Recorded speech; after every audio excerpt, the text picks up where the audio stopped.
Hello, viewer. Good morning, Africa, and welcome to your favorite morning show where we bring you the latest news, entertainment, and everything in between. I am Abdurrahman Omar, and joining me today are the wonderful Cassandra Enombe and Memona Bagudu. Good morning, Africa. It's a pleasure to be here all day today. My name is Memona Bagudu. Good morning to all our viewers. It's good to have you right here with us this morning.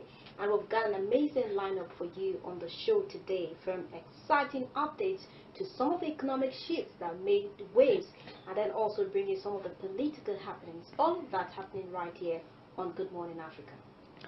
Of course, as we all know, housing remains a critical issue, whether it's affordability, accessibility, or quality. There are ongoing issues that need our attention. And later on the program, we shall be unveiling a very critical conversation.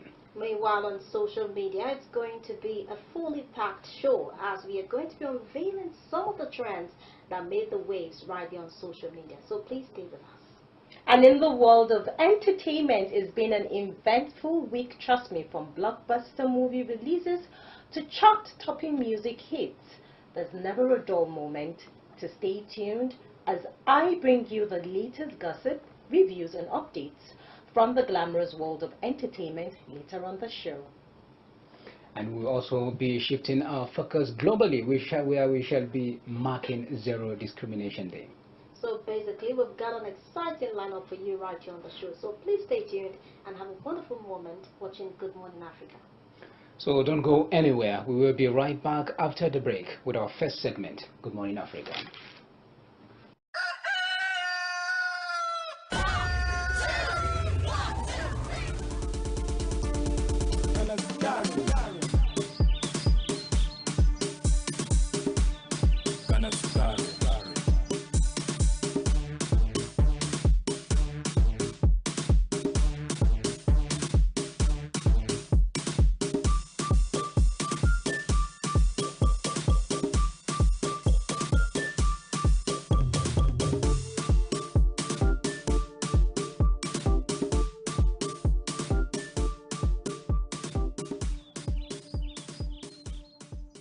Welcome back. It's Good Morning Africa on Housing TV Africa. Now, looking at some of the top stories that made waves in the week, President Bola Tinubu directed the implementation of the Orosanye panel report. The Orosanye report, named after Stephen Orosanye, is a document that was submitted to former administration of former President Goodluck Jonathan in 2012, and it proposed that some agencies of government should be scrapped, merged, or abolished, or some of them absorbed. And this has sparked a lot of controversy so far. The report suggests ways to make operations of governance more efficient and more cost-effective. It recommends reducing the number of government agencies, merging some together, and streamlining their functions. Now, basically, the goal of this is to cut down on the cost of governance in Nigeria, and has sparked a lot of controversy from ordinary Nigerians to leaders. And just recently, the Green Chambers was proposing that before this panel report is implemented, there should be a total review. But before we give our take on this, we'll have to listen to what some Nigerians are saying on the streets.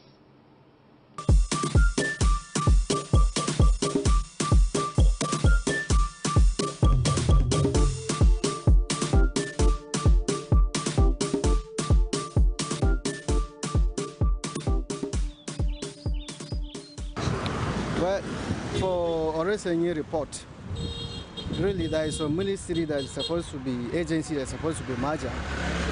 But in my view, there is some agency that they don't need to be merged them. Because if you look at what happened during Buhari government, they say they want to reduce costs. Buhari come with, is it 43 or 40 something ministers. But Tinubu come with 49 or so. So that is the starting point. If we are really sincere, we want to reduce costs, we have to start from there. But this agency, like EFCC, ICPC, and some small within health sector, they're supposed to be merged. But really, they have to start from the beginning, from the ministries. They have to reduce the number of the ministries, because if you appoint 48 or 49 ministers, it's for what? And you are talking of reducing costs. That is the starting point. But I support the idea for the government to achieve anything. We pray for them, because if they achieve, everybody will smile. But with the current policy on the ground, look at what happened yesterday. CBN, they released they make some adjustment in respect of, and that thing would really touch the life of the people in terms of inflation, exchange rate, and so many things.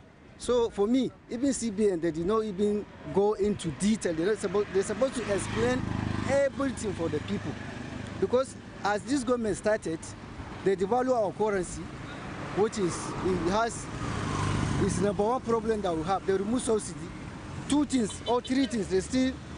So that is for me, if they will listen to people, we pray for them to achieve a lot, because people will benefit, but they have to sit down and look at some program and make some adjustment, so that at the end they will achieve something. Yeah, of course, because like EFCC, ICPC, they are doing the same work. So what is the difference? They can merge them together if that will solve the problem of Nigeria. Understand? I don't think that will solve the problem of Nigeria if they can merge them together. Not only that, there is other agencies that they can merge them together. There should be scrap, because there is nothing government can achieve. They have been there all the way, and still the country is not balanced. So what we need is they should go, so that we bring another new government again. We need a new government, you understand, but a new people that will change Nigeria. And Baba, please do something, because Nigeria are dying. You understand? We are dying of hunger. Honestly speaking, I see no reason why it should be demolished. Why? Let them continue giving their services. Of course. It's the same thing. They should not scrap them. Why? Let them continue. Because they are giving their own quota in lifting up the country. Yeah. I see no reason why they should merge them or scrap them out of service. Why? Or do they want to cause another trouble into the country again? Apart from the one we are in now, my suggestion is, please, let the government continue. The way the government is, the setting is okay. The problem is our selfishness and greediness is too much. That's the only thing. If we will wipe away selfishness and greediness in our mind, definitely this country will be good.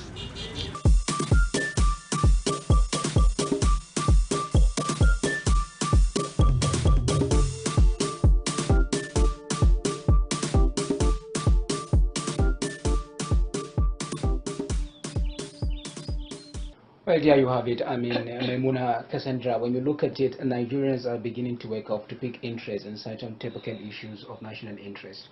I mean, while Orosenye is a very important initiative, we can even look at it.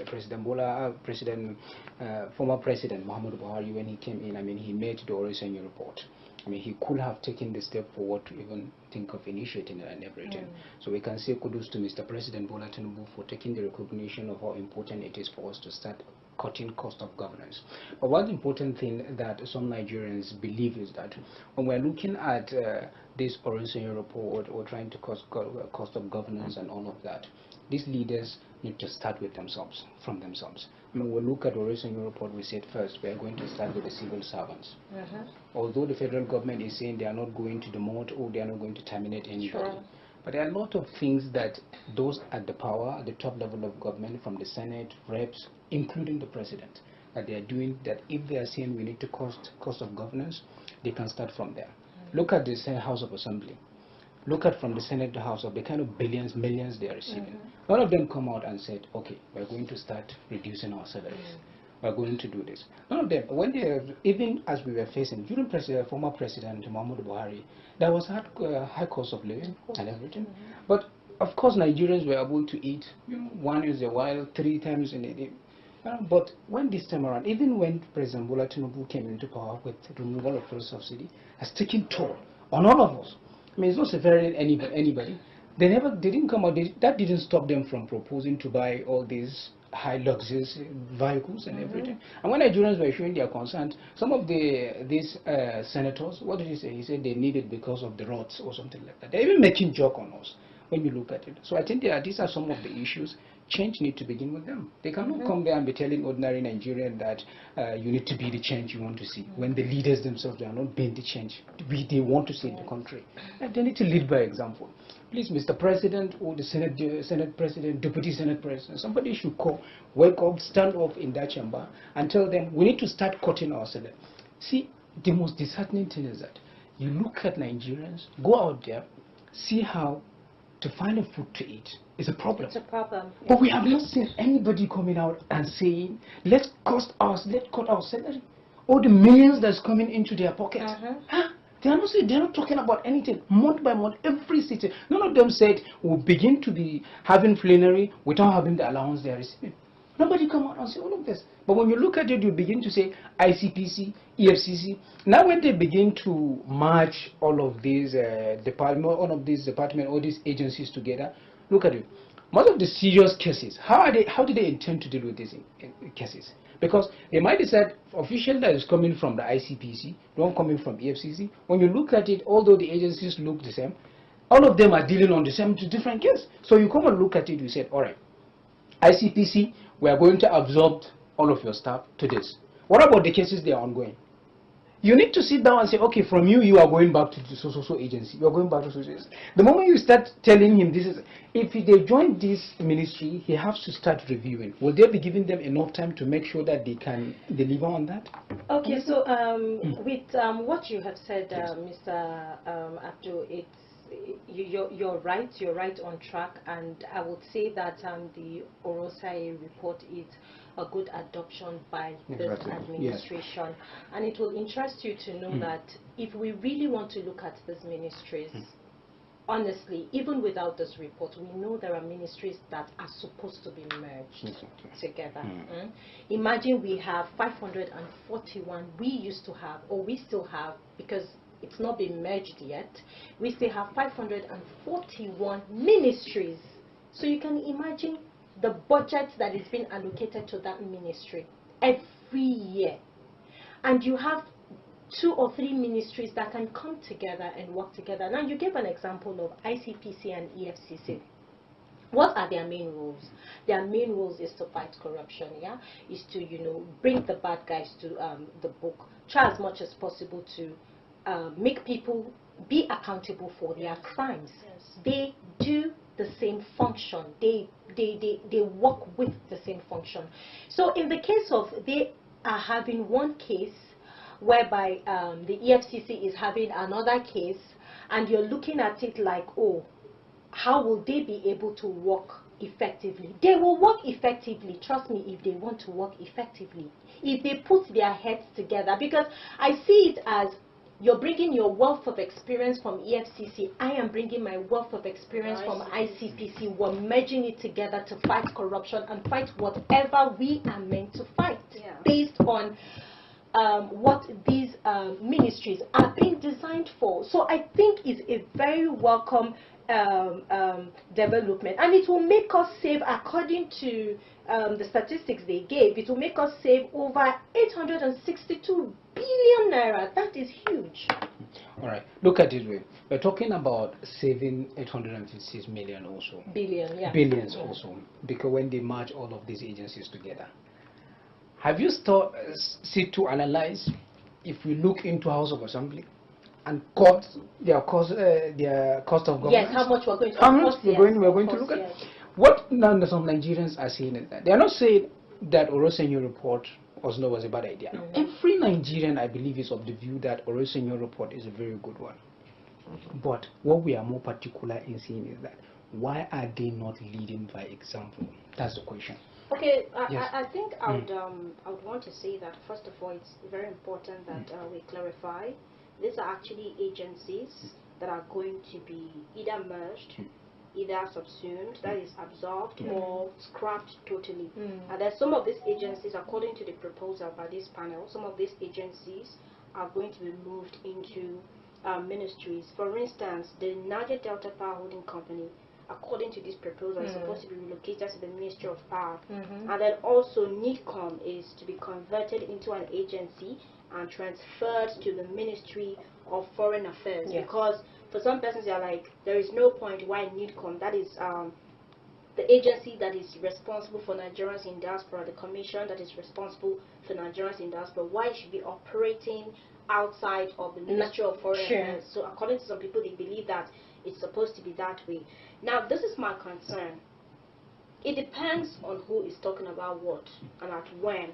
For instance, this report has been there over the years, and I think just trying to make a research, you understand that previous governments, of course the government that the successive government after the Goodluck administration was that of former President Muhammadu Buhari, and they gave a couple of reasons why it was not possible to have implemented that panel's report at that time, and they tried to make it very convincing to Nigerians as to why they cannot go ahead with the implementation. And now we have a new president, or we have someone on seat who feels that this report or this submission by the Orosaya panel should be implemented. First of all, when you look at the theme of this panel, it's basically about cutting down the cost of governance, ensuring that everything is streamlined. We are not having excessive money allocated for different agencies. For instance, there shouldn't be a reason why the agency that is doing something similar to another one should be receiving the same money and doing the same thing, just like duplication of duties. And this has been a major issue in Nigeria. But like I said, it's about who is doing what and at when. Now, when you look at President Bola Tinubu's government, you will discover that in the history of a modern democracy, he is presently running the largest cabinet of government. Yes, he has the highest number of ministers.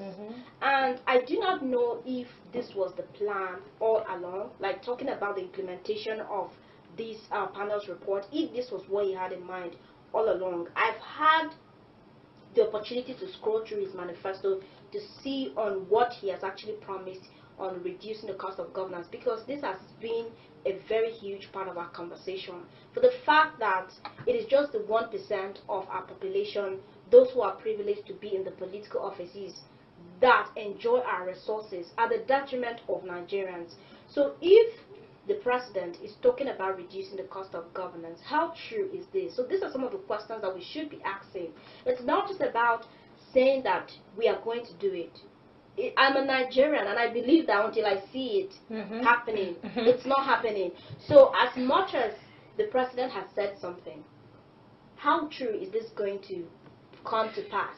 How is it going to happen? The how is what I'm concerned about. Now, from what we have seen so far, these are just like mostly federal agencies. So what happens to the states? Yes, I know that most times we put attention on the federal government. What is going to happen in the states? Because there are some of these states also that are facing this as well. There are governors who are not being accountable to anyone, and some of these parastatals are also duplicated. Is this also going to affect at the federating unit as well, or is it just going to be about the federal government? So these are some of the questions that we should be asking. Yes, we want the cost of governance in Nigeria to be reduced. We want a situation where unnecessary convoy is beat down. We want a situation where people who have no business in governance should not be there. People should not be paid because they have a relationship with the president or the president's wife. So these are some of the things that we are looking at. But first, the how is very important, and that is why the National Assembly, particularly the Green Chambers, they are trying to see how they can review this. But is it for the interest of the masses, or are they trying to jump in because something's about to affect them? Look at exactly, because sorry, Abdul, because they have come out to call Mr. President to intensively look at the report. Yes, and I'm wondering, we have to review this. What are you reviewing? Because you know that this report is saying the truth, and in any way, it will definitely come back to the representatives, the House of Representatives, because the honest truth of the matter is that the federal government cannot cut down their own cost and still leave the House of Representatives still running the expenses that they are running on. Then it doesn't make any sense in the first place. Look at it this way, before we go to another topic. Some of the things we are not even particularly talking about is the fact that from the Green Chamber, whether it's Revs, whether it's Senate and all of that, whether from the presidency and all of that. One of the things we need to look at is that this cutting cost of governance could begin from the Green Chamber, because when we are looking at the money that's there, they have allocated to themselves, because they can review it from when they come in. They said, okay, we look at it from the previous administrations, and the House of Assembly have been receiving a lot of money, and we realize Nigeria is suffering and all of that. I believe we are going to do things different. And part of doing things different is that we are going to cut costs of the governance. I mean, there are a lot of vehicles allocated to the House of Assembly. We are going to continue using it. And pending when the economy, has been revitalized, and then we can come back and buy any kind of vehicles we want when our citizens have been fed well. Yes. Nobody made that statement. Nobody said anything. So when the Oresanya report comes in, one thing that we need to look at, the Oresanya report, they put it on top of the civil servants. They will look at it. Some salaries will be reviewed. Of course. Definitely. Of course. All of these civil servants will be affected, one way or the other. Some will gain more position because of what they have done, some will not. Then we're looking, they're saying they will not terminate anybody.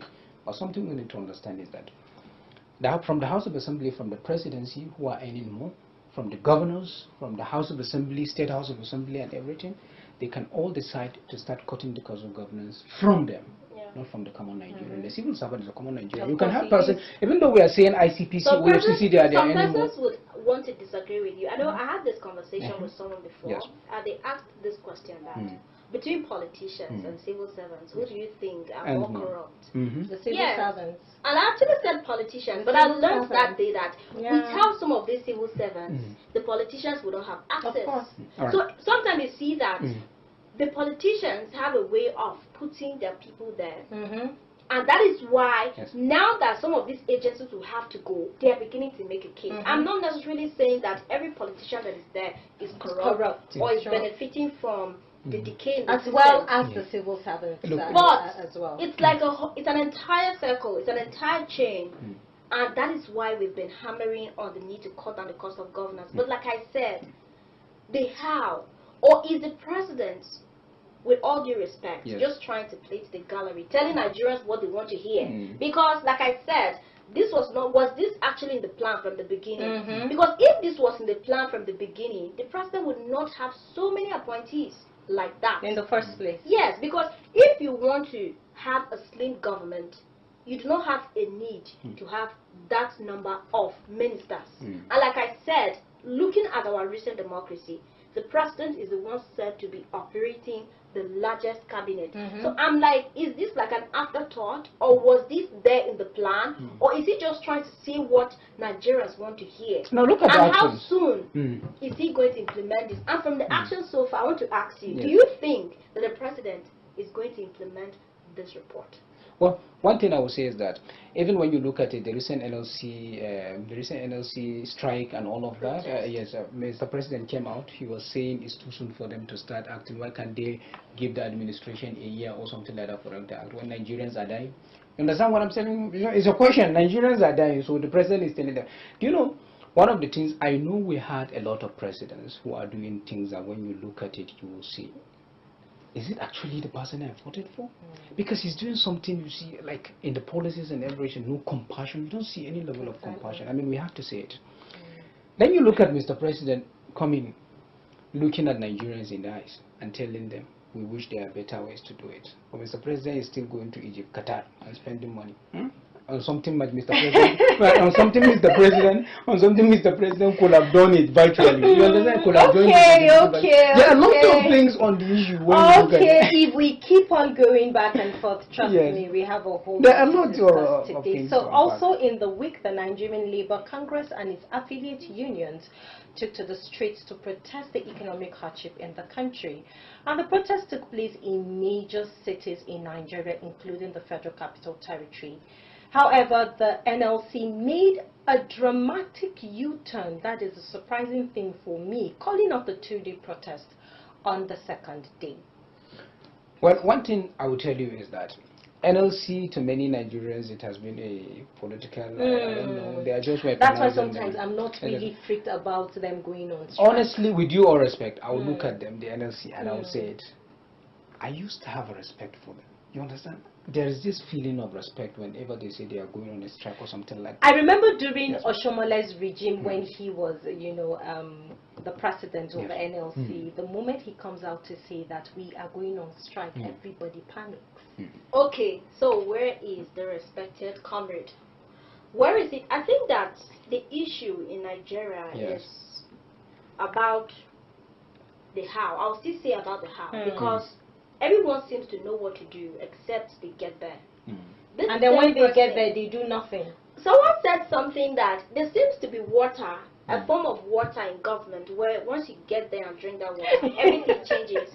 No matter how much said of it an is in the advocate, State House. You yes, find it in the no State matter House. how much of an advocate you think you were, Exactly. you're definitely going to change. Now, I think that the NLC, with all due respect, seems to be like that proverbial bulldog that barks without biting. Exactly. Because over time we've seen that they've continued to give ultimatums to the federal government. And then before now, it's not even about this government. It's not even about this current administration of President Bola Tinubu.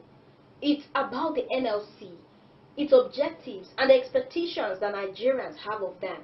Now, some Nigerians in the past, maybe it was if it were before, everyone would want to be there protesting. But at the end of the day, they want to ask, to what end? Because these people, they make all the role and everything, they make all the threats, but with just the snap of the finger, they go to the State House, and then you see them smiling in pictures. For me, I think... And the issues remain unresolved.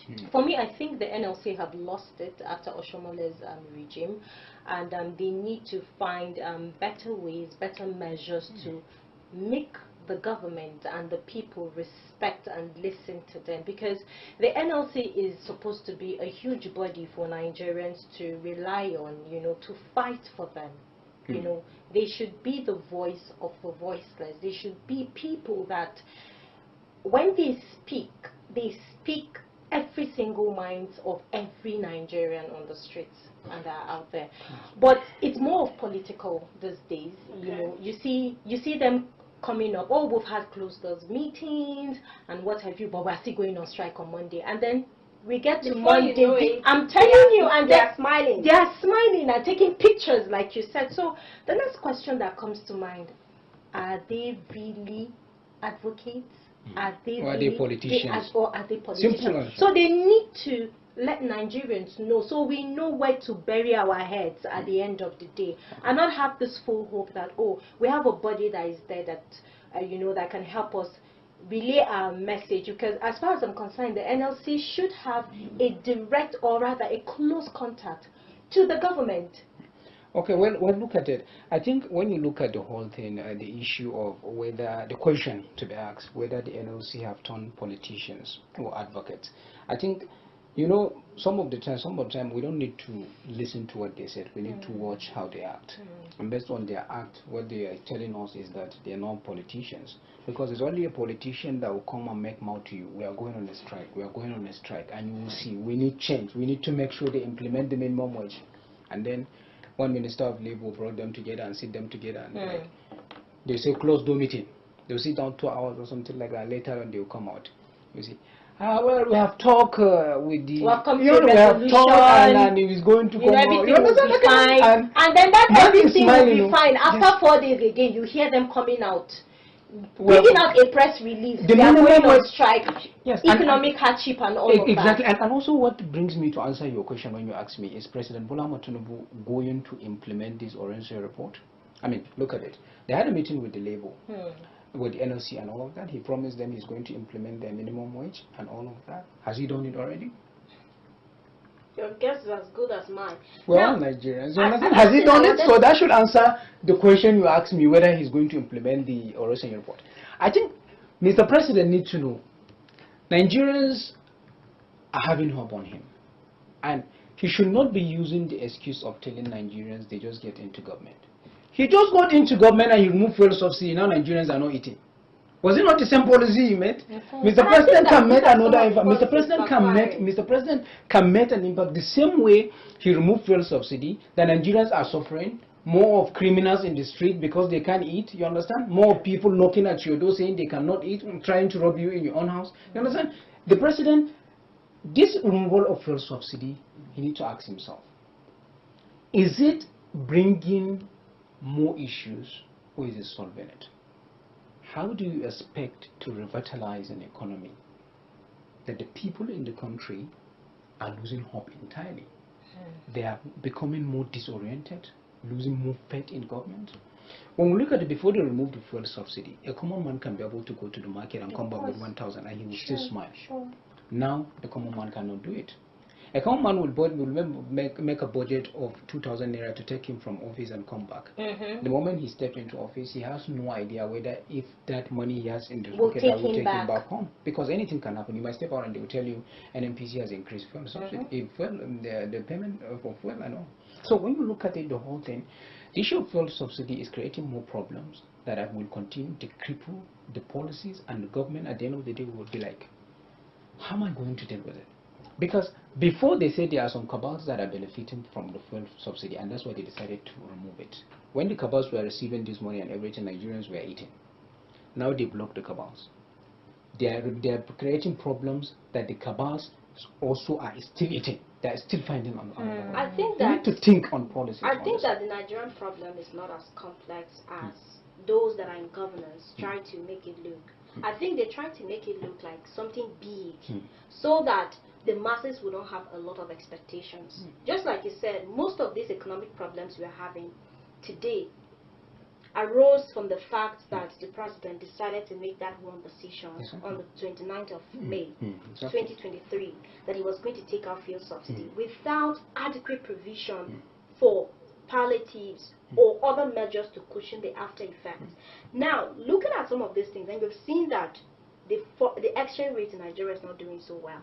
And some of the issues raised by the NLC, regardless of the grudge that some Nigerians may have about the NLC or any other labor union in the country, some of these issues raised are pertinent issues. Looking at the fact that there is hunger in the land, that is what we cannot shy away from. At the moment, Nigerians are buying one sachet of water for 50 naira. So how do you, for instance, let's give an example, maybe a laborer that works for a construction site.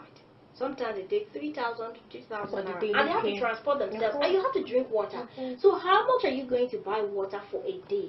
So imagine that you are buying 50 naira, and you have to drink water at least 5 times before and the weather is hot. Exactly. So looking at all of these things, the issues that are happening in the country, as much as we understand that, yes, we need to cut down the cost of governance. Is the president having the right conversations at this time? Is the president following a scale of preference to ensure that he meets the yearnings and aspirations of Nigerians? Because looking at some of these issues, the NLC is saying that you need to fix our refineries. And one of the reasons why Nigeria has a need to even subsidize oil in the first place is because we do not have functional refineries. And when you look at it, why is it that the refineries that are packed up cannot be refurbished? And if they cannot be refurbished, what will it take Nigeria to have a functional refinery when one individual could build a refinery in less than 5 years? You know, I think the problem we have, the problem we still have and we're still going to have in this country is bad governance. Till the day we decide to fix it, all of these questions that we all are asking ourselves, we're going to get an answer to it. Bad governance. You spoke about our refineries. What happened to them? Nobody's explaining. Nobody's explaining to us. Nobody's saying anything to us. Nobody is saying anything. And if we had our refineries working well, in the first place, the removal of subsidy wouldn't even come up in the first place.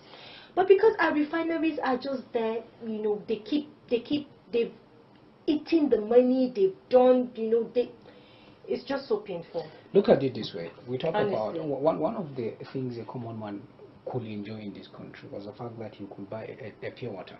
and have it. I mean, and that prevented him from taking cholera. You understand? From taking. But trust me, cholera is going to be on the outbreak. Look at this.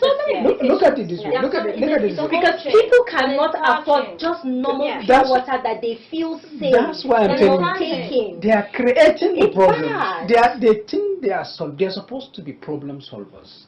But instead, it's kills they are bringing us. They are talking about the removal.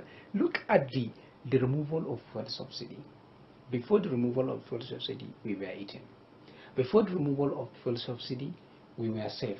No more sickness and all of that. Before the removal of fuel subsidy, Nigerians can eat at least 3 square meals, even though some of them will sleep under a bridge. Understand? But now those that are sleeping under the bridge, they cannot eat. What do you want them to do? They rob others that can. See, we'll reach a point where if I'm passing by and you stop me trying to rob me, I'll tell you we're the same. They all rob us. If you don't bother, you're not. We're the same. Because I will tell you, even the pure water, 15 naira pure water, I can't take it. How do you expect somebody to go and buy a packet of pure water at 500 naira? Okay, let's move on. Children. So we can move on, but most of these issues, you understand, we can move. And honestly, do you see the move on? Yes, exactly. You see the move on is what is killing us. Because in Nigeria, we keep saying, you understand? We keep saying this Bola Tinubu is now bringing us a whole back of issue. You understand? And now we're looking at 2027. You understand? When we are not trying to make sure. But in all honesty, I understand how we all feel, how Nigerians it's bad. feel. But if you look at it critically, it's bad. Tinubu did not create this problem. He met them. You know, previous administrations. If you also meet previous administrations, they will tell you that your other last administration is the same excuse. So it's like trying to tackle as well. It's like inheritance of bad administration. So should we say President Bola Tinubu could not do anything different? Well, he could have done because it's just like you know that something is there. You are asking for a job because you want to do something different. So you're coming to give excuses to Nigerians that, oh, this is what I meant. This is what Nigerians I guess he did not envision it very, like he did not, you know, see it coming. No, they said he was able to handle Lagos. That's Lagos. This is Nigeria. We have 36 states in this country. Lagos is just one state. Thank God you were able to mention that. Because I think for those that were campaigning him, they were making reference to Lagos. You understand?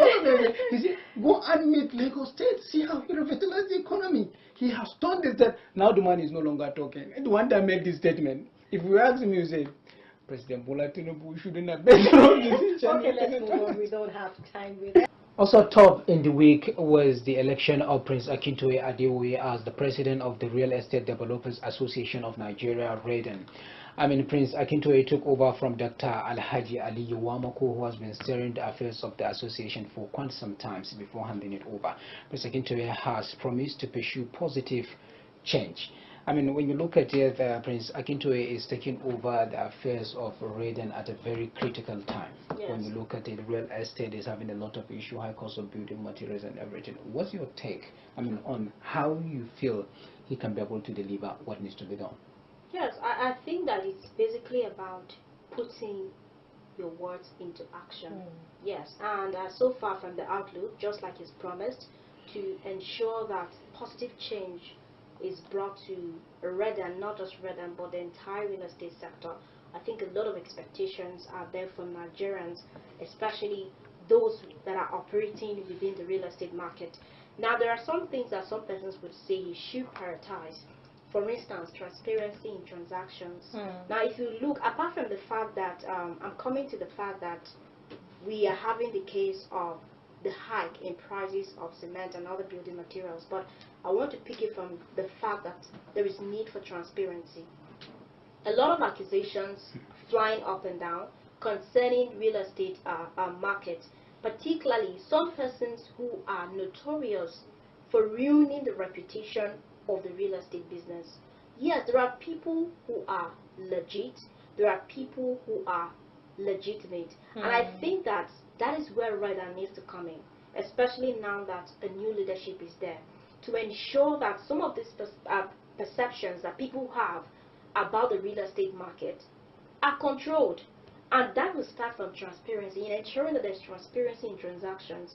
And how is this going to be achieved? From implementing digitization, basically. Ensuring that everything is digital. If it's not digital, it should go digital, so that people know what they're getting into. That transparency will ensure that there is trust. More people will have their eyes will be open to the fact that yes, this is what is in the real estate market. And of course, it's not just about making the money, it's about ensuring that people have access to functional and affordable housing. So it's going to be a lot of work, and apart from the fact that transparency is going to be there, the regulation is also very important, because like I was trying to mention earlier, almost everyone is now into real estate. Every Tom, Dick and Harry wants to go into real estate. Yes, there are people who are genuine, but there are some persons who are trying to rear their ugly heads, to ruin the profession, to ruin the business. So it's important that these persons are identified, or ways are brought out to alleviate some of these issues or take out some of these issues, so that people do not just see the real estate market or sector as a breeding ground for criminals. So there's a lot of things have been done so far, and they cannot afford to allow people who come from nowhere ruin this effort. So there are a lot of expectations, and then the need to ensure that there is functional housing for every Nigerian.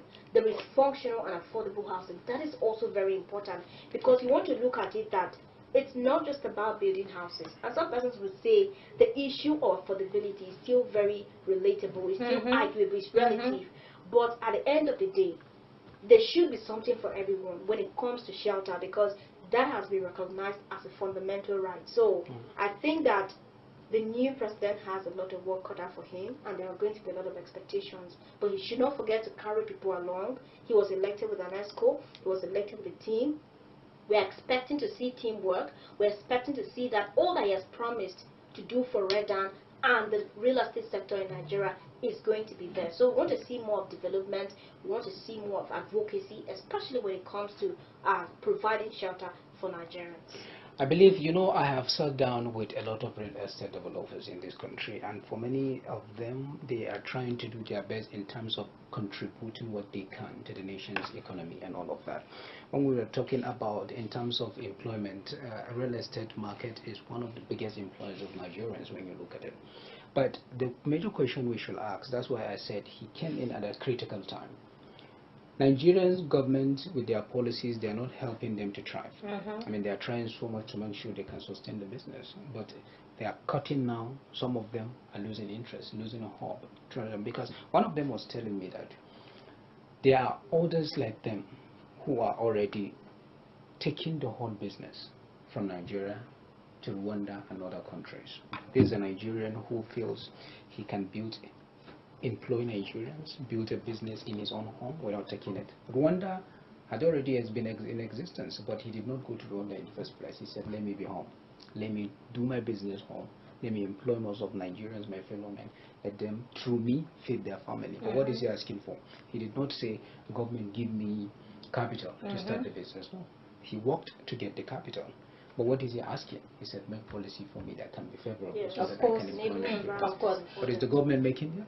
Is the government making it? Because let me even tell the question. I don't know why you keep throwing the government questions to me, like you want to put me on the hot spot. You look more like government perspective. So first things first, congratulations to Akintoye Adeoye for being the current president elected the Real Estate Developers Association. Based on what my colleague have said, I am more particular about policies. Policies make associations, policies make a country, policy make a family, policy makes everything. If you have the right policy in place, trust me, everything will move forward. I expect Mr. Adeoye to first things first, work with the ESCOs. Just like what Cassandra said, teamwork is everything. Exactly. You know, sometimes some people, when they come into office, they don't want to have anything to do with the past administration. whatever has happened between them, whatever, you have to bring them, you have to take them along, you have to bring everybody along, because you don't know it all. And that's why that word team is there, because you would have different people with different ideas, different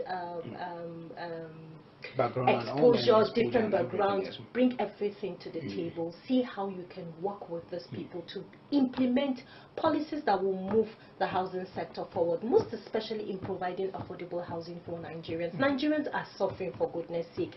If you go out at night, you see where people are sleeping. There's this particular woman I see every day I go home at a very strategic place. It shows that she has no place to go. She has no home to call her home. Exactly. So these associations are being created not just for flamboyancy or, oh, we have an association for the real estate developers. No. This association was created in order to help Nigerians, help the housing sector, contribute to their own quota in making sure that the housing sector achieve a lot, most especially shelter.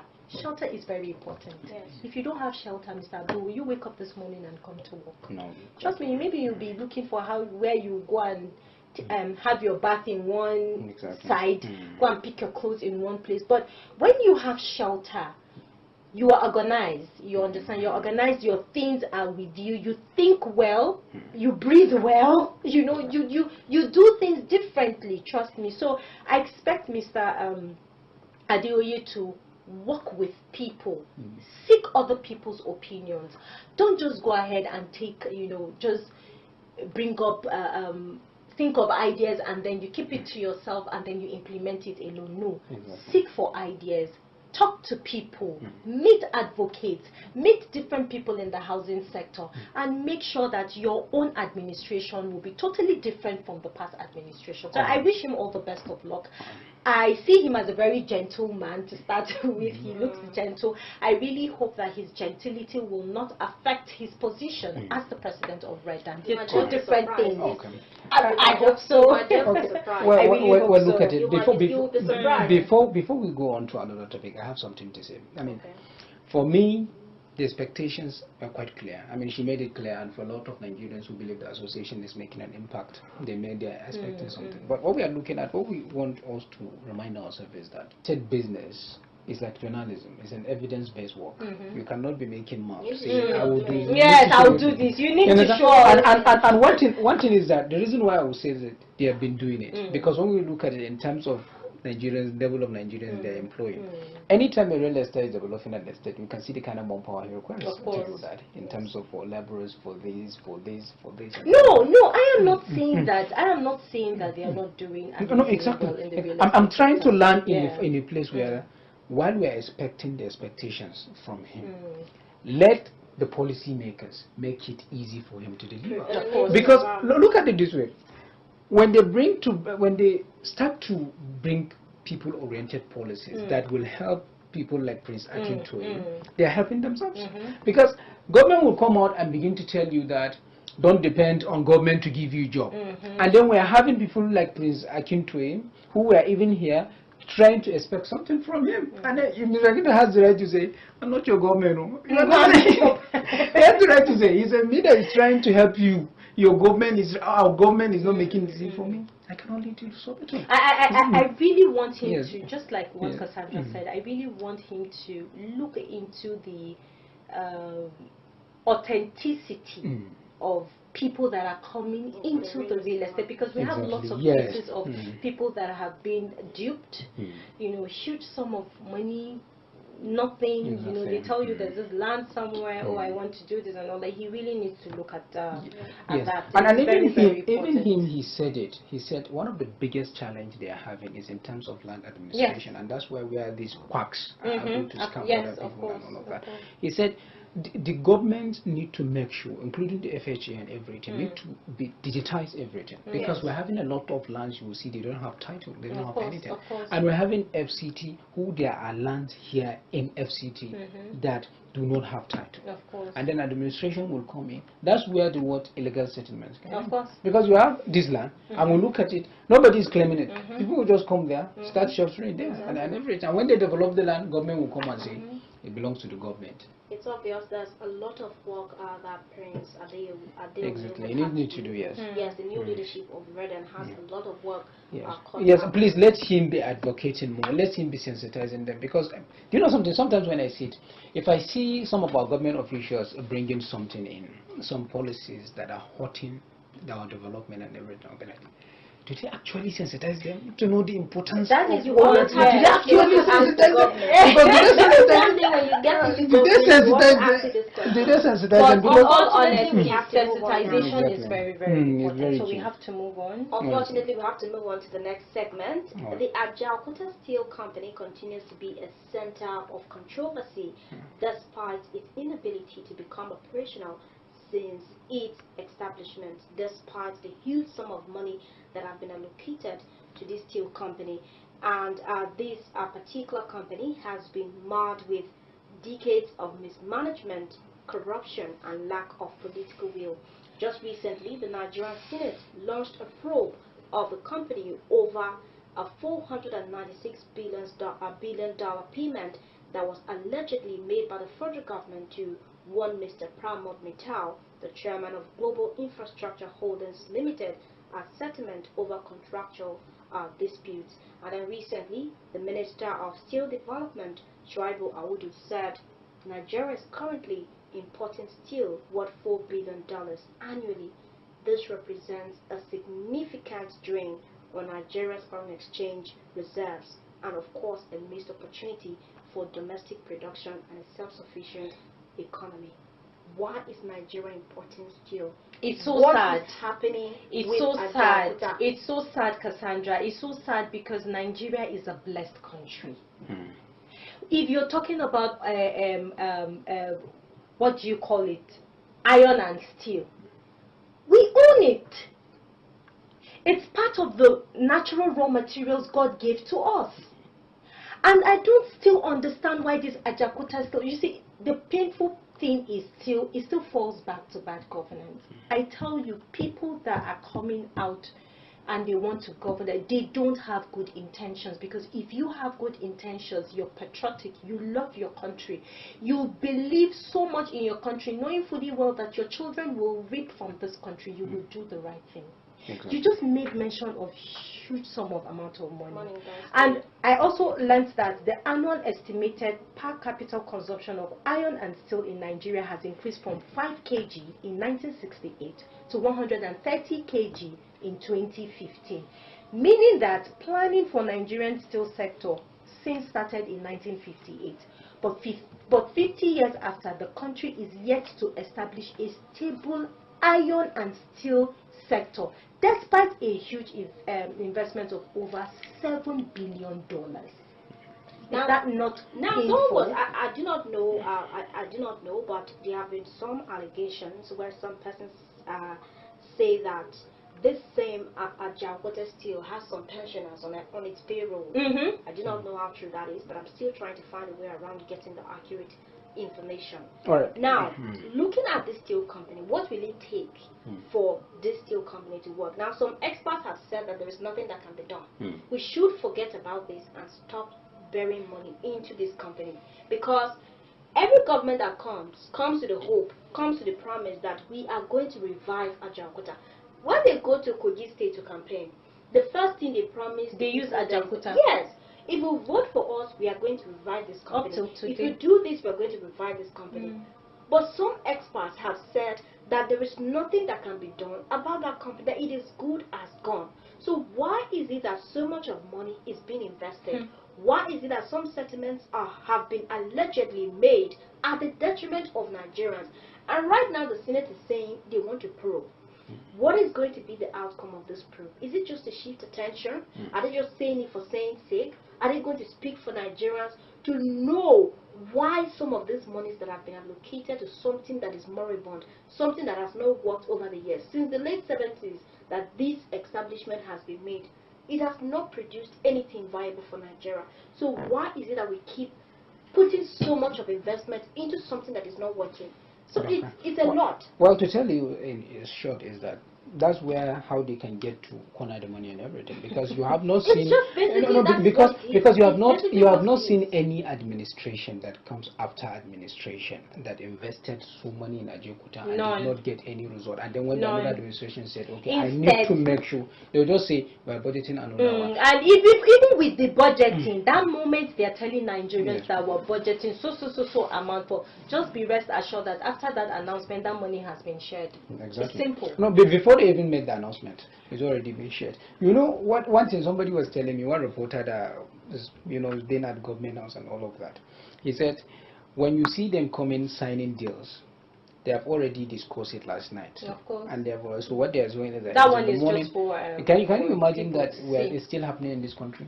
That any of the reports that comes out in some state house, including there is this allegation that some reporters are making, they said including the state house. No reporter will go into state house and say, I have seen this, I have seen that, I have seen this, and this. Okay, comes out and he will write his own report. No, he will have to wait for them to issue their own report. How they based want you to on bring it that, out. based Yes. on that, that's when you will use to brief you on. To brief Nigerians on that Yes. report. So when you look at it, there are a lot of things we need to look at. We're not even talking about Ajaokuta State. The common paint Nigerians are making. We have our manufacturers. Some MD of a manufacturer, a paint manufacturing company is telling me 95 of their additives they are using, they're importing it. What a shame. You can look at it, they're importing There it. is so 95%. much. There is, And I asked him, do we have all these materials in the country? He said, we do. so why are we not? There is this notion, or should I say, there is this perception that a lot of Nigerians have, or I do not know if it's okay to say a lot of Nigerians, but let me just say some Nigerians have, that anything that is made in Nigeria is inferior. Because they And made them to this believe elitist that, yes. They mentality made them to believe it. has been very detrimental to our economy. I am not saying that we shouldn't have an economy that imports. There is nothing wrong with importing, because if people that were saying we are trying to sell made in Nigeria to say they don't want to buy from other countries, we will also not export, or will not also give our exports to the world. But it should be two-way. It shouldn't be a case where we are only taking and not giving to the Exactly. world. We should also be giving what God has given to us. Or there's so much of abundant resources. Now, when you go out of Nigeria, you discover that there is nowhere you go that you do not see a Nigerian. And that is what God has done in a way that He has blessed us with the natural and human resources. Yes. Nigerians are resourceful people, and Nigeria as a country itself is blessed with so much of natural resources. But we have failed to harness it. And just like you guys have said, corruption has been a major factor in this. Exactly. So when you talk about corruption in the country, what exactly can beat down corruption? What will make corruption to go down? Because looking at the Ajaokuta, there is nothing there that is big that is not. It's corruption. That is what it Corruption, is. yeah. Nobody is accounting for what and when. Nobody is telling us that this was what we did, and even though we know that this company cannot move ahead, let's start afresh, or let's see how we can hold some people accountable. If the Senate can go ahead with this, that is if they go ahead with it. But if you go out there and try to sample opinions from Nigerians, they will tell you that it's a failure even before it has started. But let's give the Senate the benefit of the doubt and see if this investigation is going to come to light. If they are going to find a way around this, because it is high time that Nigeria stopped investing so much in something that has not picked up since Waste the of 70s. money. Since the 70s, as for even me, before some people were born. as for me, I will tell you, I think there are no more benefits of the doubt. 1958. There are no more benefit of doubt to Senate. I think they have already taken it. They have exhausted it. You Nigerians have already. No, they have already given them their benefit. You are trying to say that No. everything has been exhausted. Let them prove it wrong. Please, can we move on? Alright, I would have loved to continue talking about this, because when you talk about Nigeria, when you talk about the issues, you can never exhaust those issues. But I think that we just have to try one day at a time, one step at a time, and it's time for us to go for a break. When we come back, we shall bring you more interesting moments right here on the show. Please stay with us.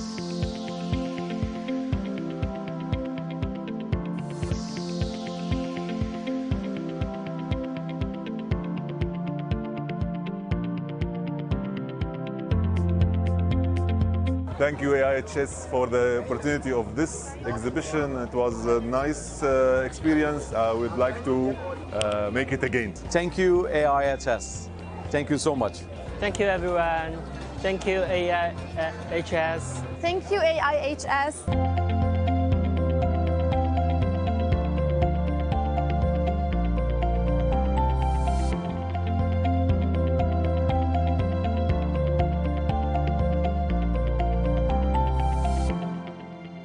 Visit Housing TV Africa on YouTube and click on the subscribe button. Subscribe to Housing TV Africa to stay updated on latest happenings in Nigeria's housing sector. Follow our social media pages, like and share our posts on Facebook, Housing TV Africa, on Twitter, Housing TV Africa, Instagram, Housing TV Africa. Join the conversation and keep up with latest housing updates.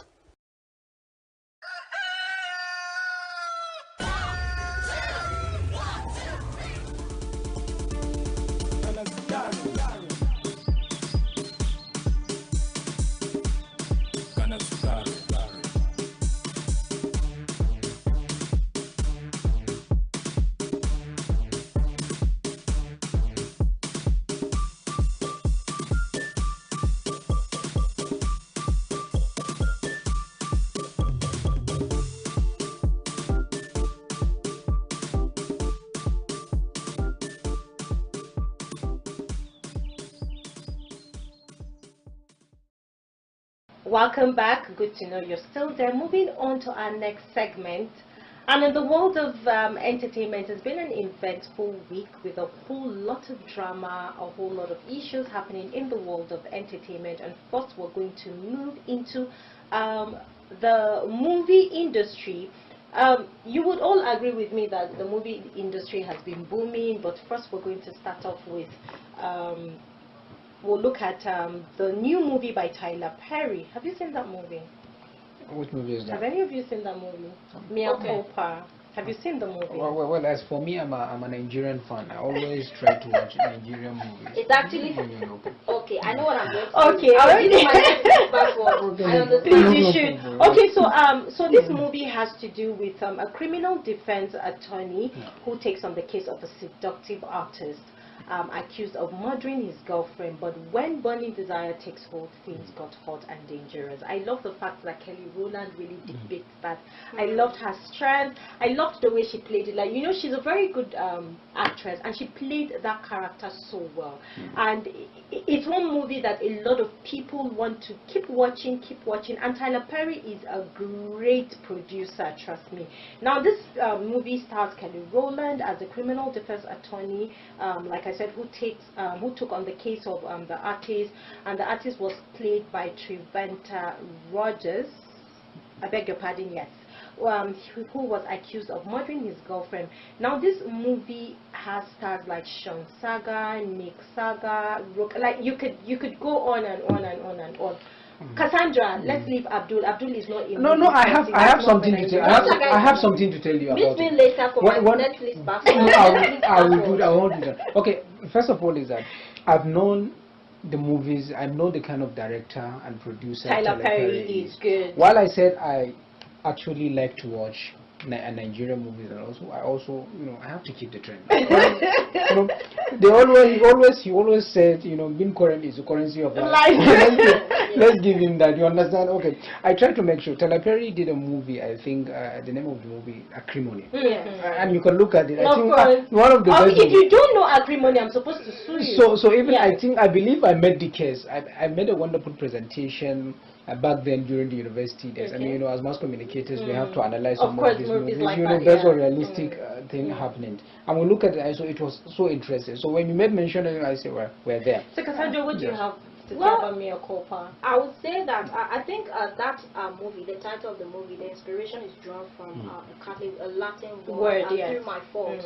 And just like you said, it's basically about passion, talking about romantic passion between two people. An attorney being caught in between love, lust, and all of that, and that case and everything. But unfortunately, or should I say fortunately so, the movie has been getting a lot of knocks. But I think that Tyler Perry is one to always raise his shoulders high, regardless. And I think that his movie needs all the attention it is getting, because the more people are dragging him, the more interested people are to go and check it out. So the views are increasing day by day, because everybody just wants to watch it. So, but even at the end of the day, well, I'll tell you, don't isolate me, because I'm watching Nigeria. But even at the end of the day, even with the hype and everything, if you go back to watch Tyler Perry's movie, it's worth the hype. It is.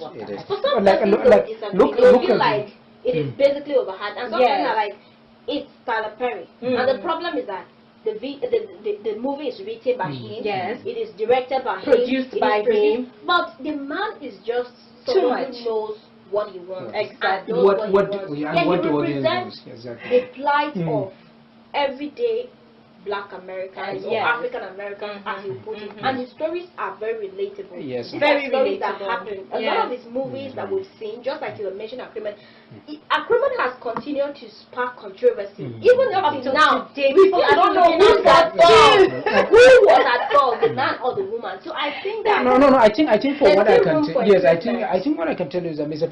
Tyler Perry has always tried to make sure he can show us men the nature of women.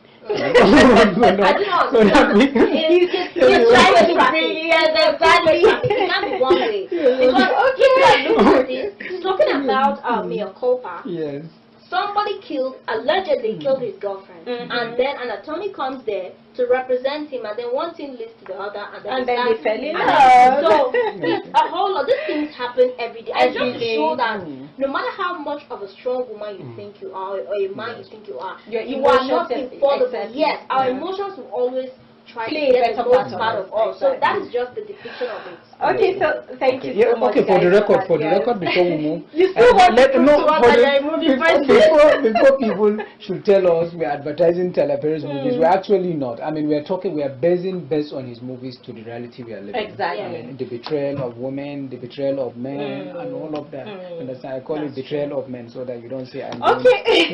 Better don't do that. You have two beautiful ladies sitting close to you, so we can easily hijack you from nowhere.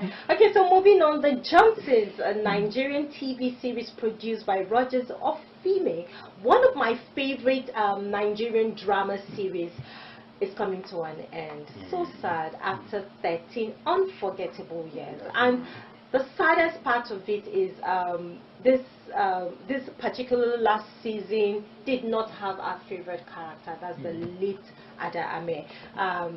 It's coming to an end with 10 seasons and 1,830 episodes. Well, I don't know what to say. The Johnsons has been a very remarkable family drama that has kept every family on their seat. My favorite character used to be the late Ada Ame, and also the Johnsons himself, the father of the house himself, Lucky Johnson. That TV series has been a very remarkable series. Very amazing storyline. Depicts the typical Nigerian family. Yes, you know, and it's such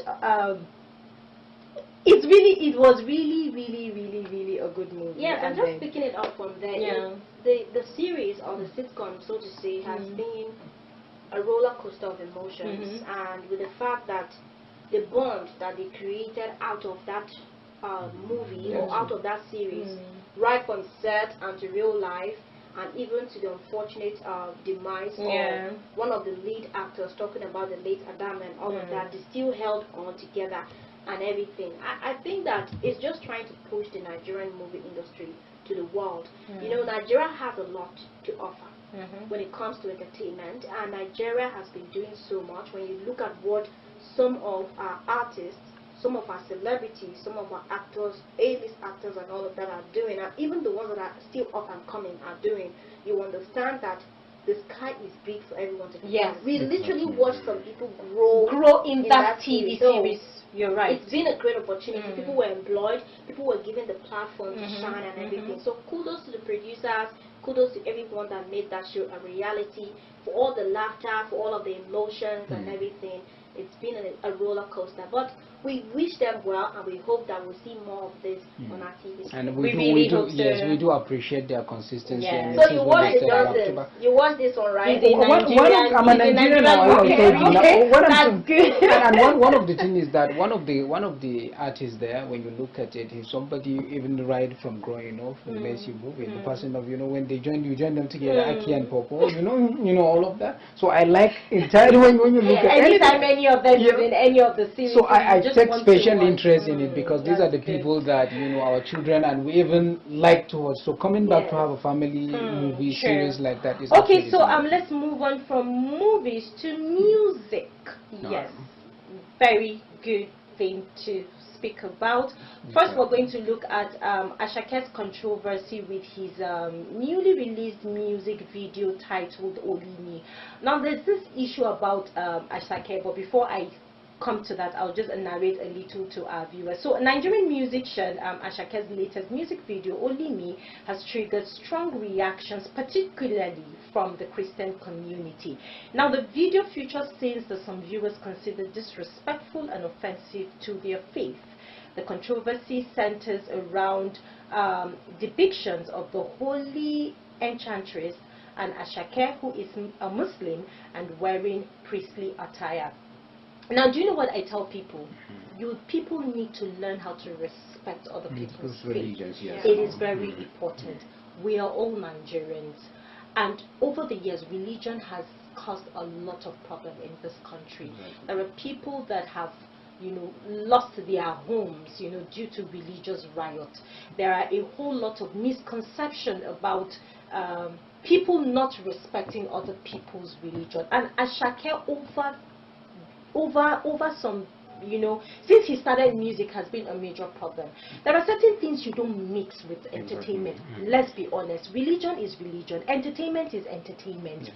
Even if you're practicing your own religion, don't bring it into the music world if you're not a gospel singer. Exactly. To start off with.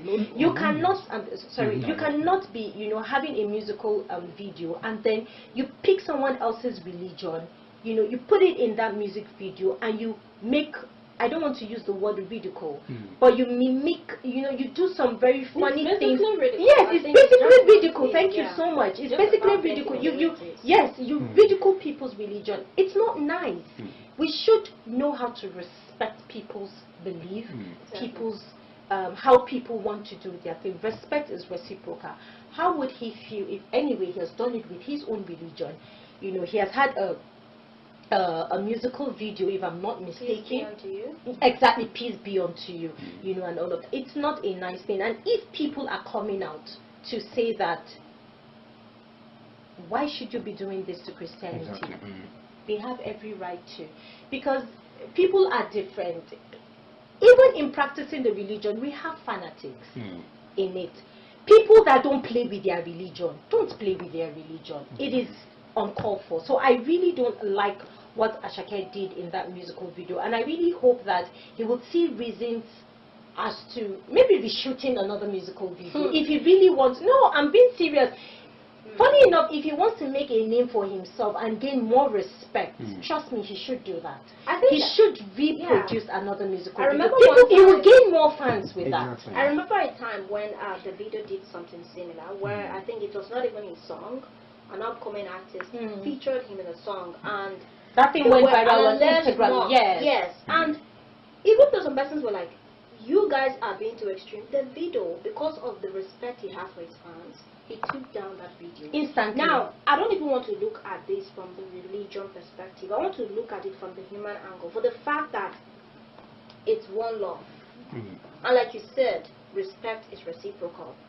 Whether it's on the religious angle or not, people should understand that whatever concerns others must be treated with respect. Care and respect. So whether it's about religion or not, whether it's about skin color, whether it's about religion, whether it's about the God you worship or not, you should respect people and also put their own feelings into cognizance. And that is where Asake should have considered his fans. You might say he's established, he's already making waves, Grammy nominated and all of that, but whatever you do in the course of your career will determine how far you go. We've had a lot of celebrities a lot of A-list celebrities that have gone to Z because of the way they behaved or what they did in the course of their career.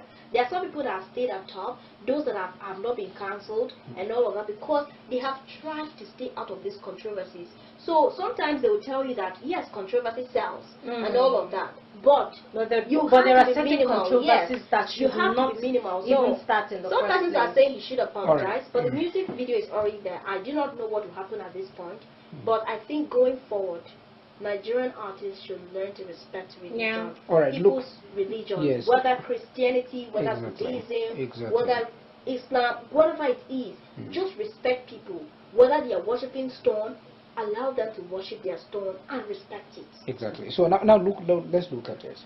I believe in every reasonable and responsible country where you have movies, either movies, music, we tend to have a special agency. Yes, who approves that music? For In the enforcing first- that's laws where and all of regulation that. comes in. Because we have a censorship and there is a law of censor. course. You don't just do something and post it online. Yeah. We're talking directly to Ashake. Ashake was not the only person that released music like that. I believe in the previous year we have the video also did exactly, where a lot of Muslims bring in terms of Islam, they are controversial, saying he's dancing across. So all of these issues, are looking at it, is NBC actually censoring watching this these music? people. Yes, it's You know, actually watching them. sometimes I feel it's not even I feel, it is a normal thing. Money intoxication. These people feel that, hey, I have this money, I have the platform. Even if I lose my fans, I have other fans in other countries that really don't care. But hey, we are Nigerians, we are Africans. There are certain things we don't play with. We have our culture, we have our values, we have our morals, we have a whole lot of things at stake here. So my advice to Ashake is, if he really loves his fans, he should respect them, respect their religion, respect their belief, and not mix music with religion. Exactly. If he wants to go fully on that, he should sit down with his management team. They should draft out something better, to just, they should find a way of scrubbing out this controversy, because the country is already hot. We are already in a hot, we have a whole lot happening in the country, and you're coming up with things like this. Trust me, it's not really nice. I think Mr. Omar is raising a very valid point about regulation. Yes. Who approved this in the first place? Now, you are trying to say that we are supposed to have the National Broadcasting Commission, and also looking at the National Film and Video Censors Board. Where are these people? What are they doing? And why is this airing? Or why was this approved? Who gave approval for this video to go on? Yes, I think that with the advancement, or not even advancement, with the coming of social media or other digital platforms, one would say that it's getting out of hand. I mean, the NBC or even the NFVCB, it's out of their control at this point, because people are going to upload it regardless. They don't need you to approve anything for them to go post on all these digital platforms.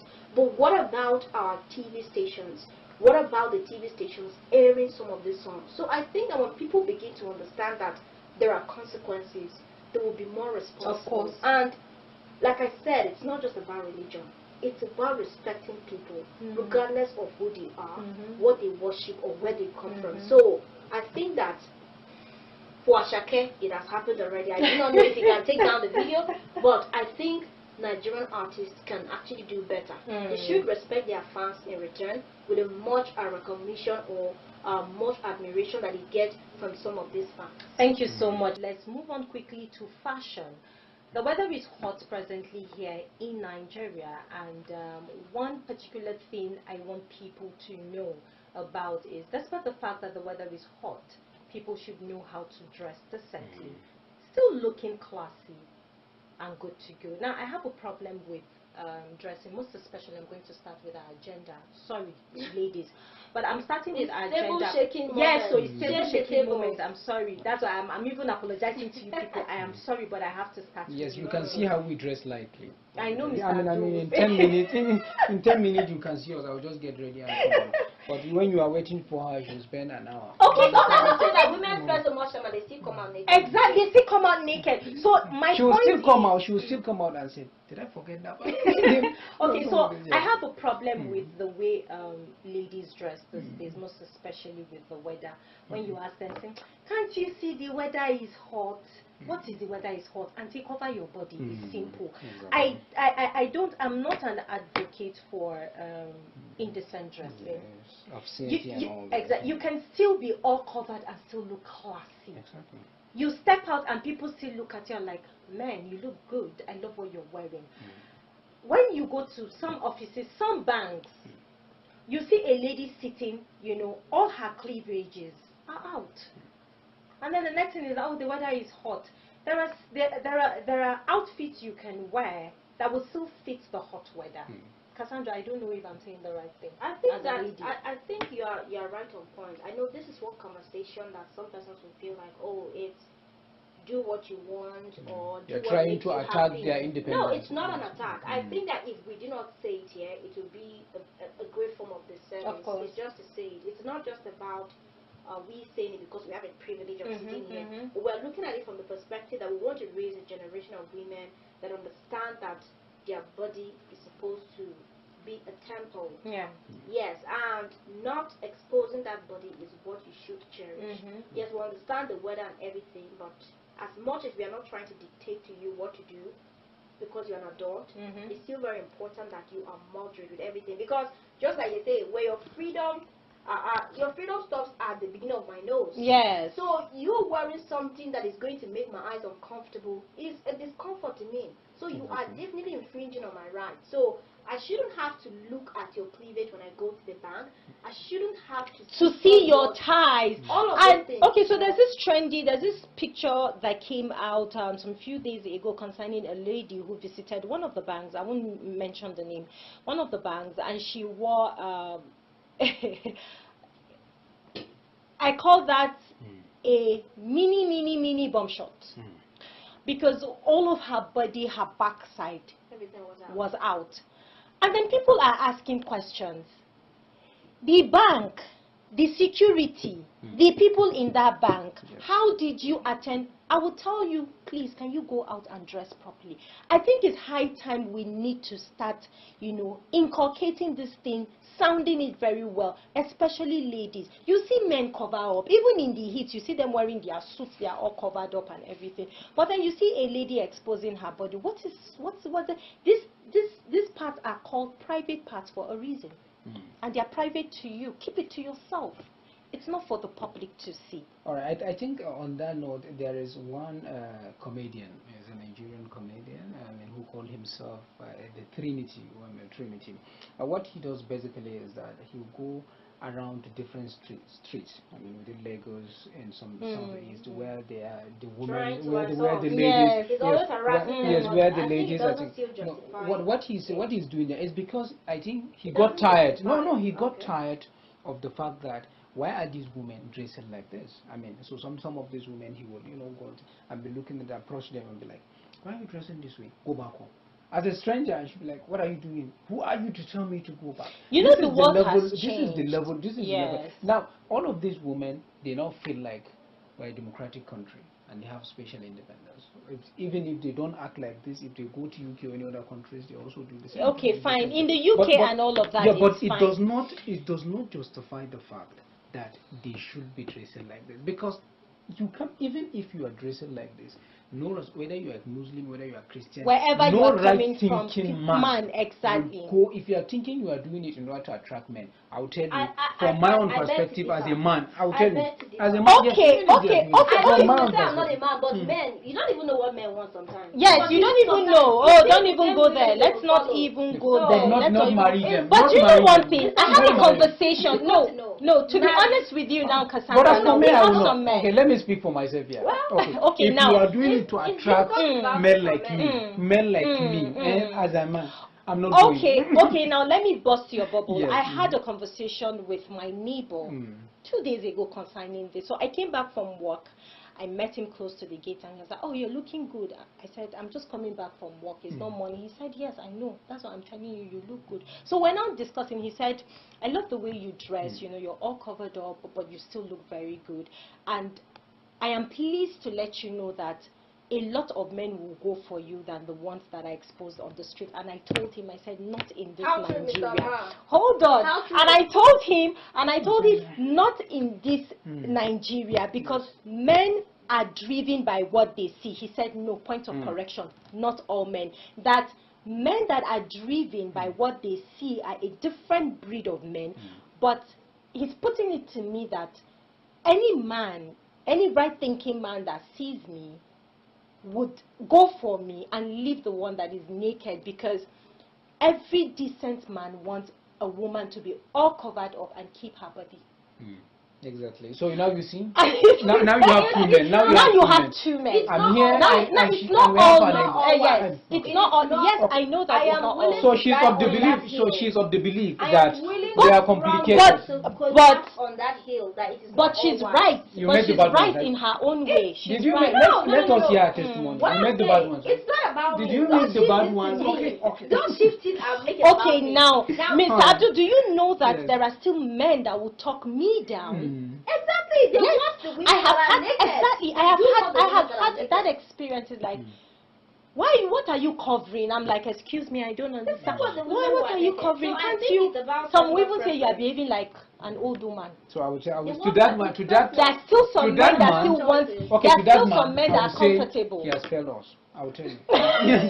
Let me say, he has failed us, because he's the same man that is going to give birth to daughters and all of that. Would you tell your daughter when she comes and dress well? They will tell you it's a civilized word. Look at it. What exactly? For a Nigeria, look at this. What is civilization? For a Nigeria, the civilization. Okay, look at it this way. Civilization in America is not civilization in Nigeria. Where you decide, where you decide. That's why we're having a problem now. Where you decide to see as an African, the American civilization is also your civilization. That's when you go ignorant. So what we're saying is that when you have this man, that when you dress well like this, he'll tell you, please go and change. Wear that bombshell. Let us go out. And do what now? What kind of right thinking man will tell you? I think the economic hardship in Nigeria. I'll told you that. Anyway, I'll look at that. I'll look at that because honestly, as for me, no right thinking man will honestly go for a woman who is indecent. How could you just look at it?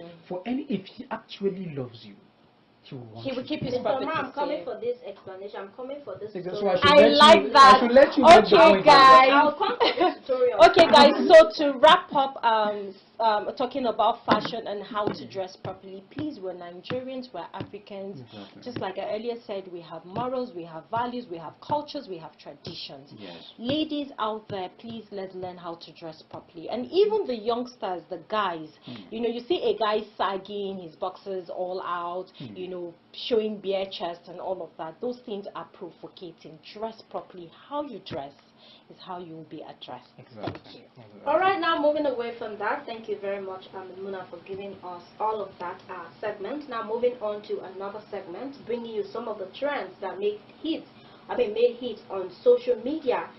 Prominent among some of the trends was the fact that a young lady left her boyfriend to go dance with Nigerian singer Omale on stage during the singer's concert, and this has sparked controversy, mixed reaction from netizens. Some persons are like, "Now, ma'am, did you man?" As for why?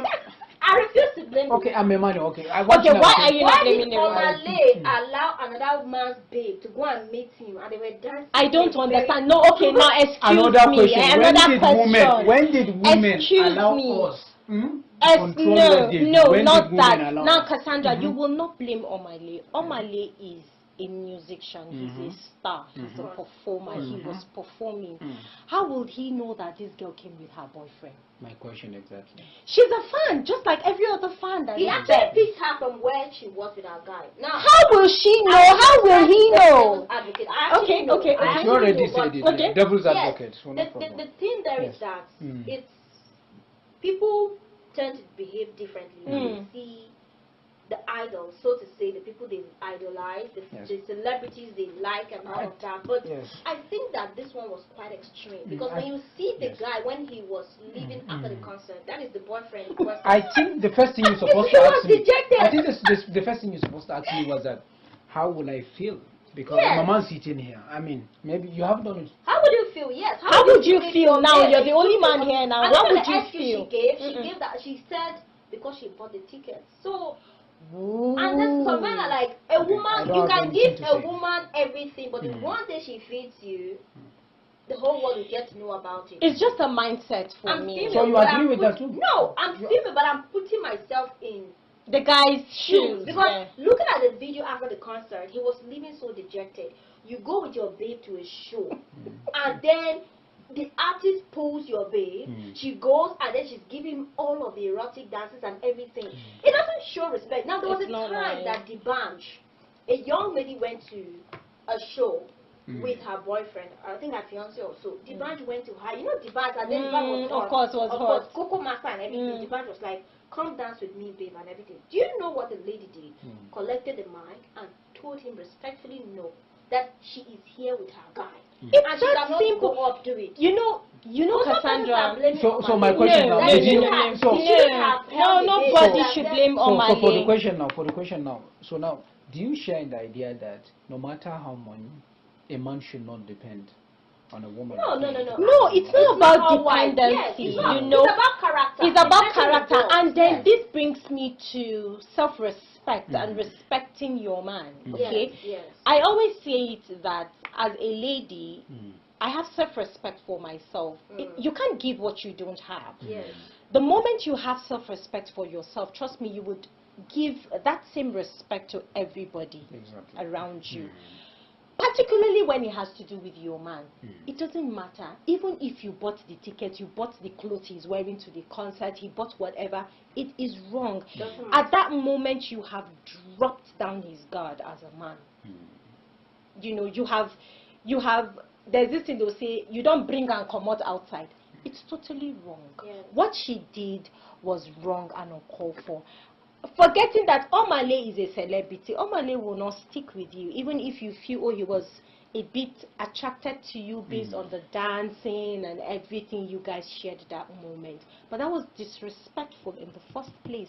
Why should you do that? And even if you want to, anyway. So to all men now, don't allow her to buy you ticket and take you. No, Mr. Abdul, that is not the It's about they should keep going. They should keep buying tickets.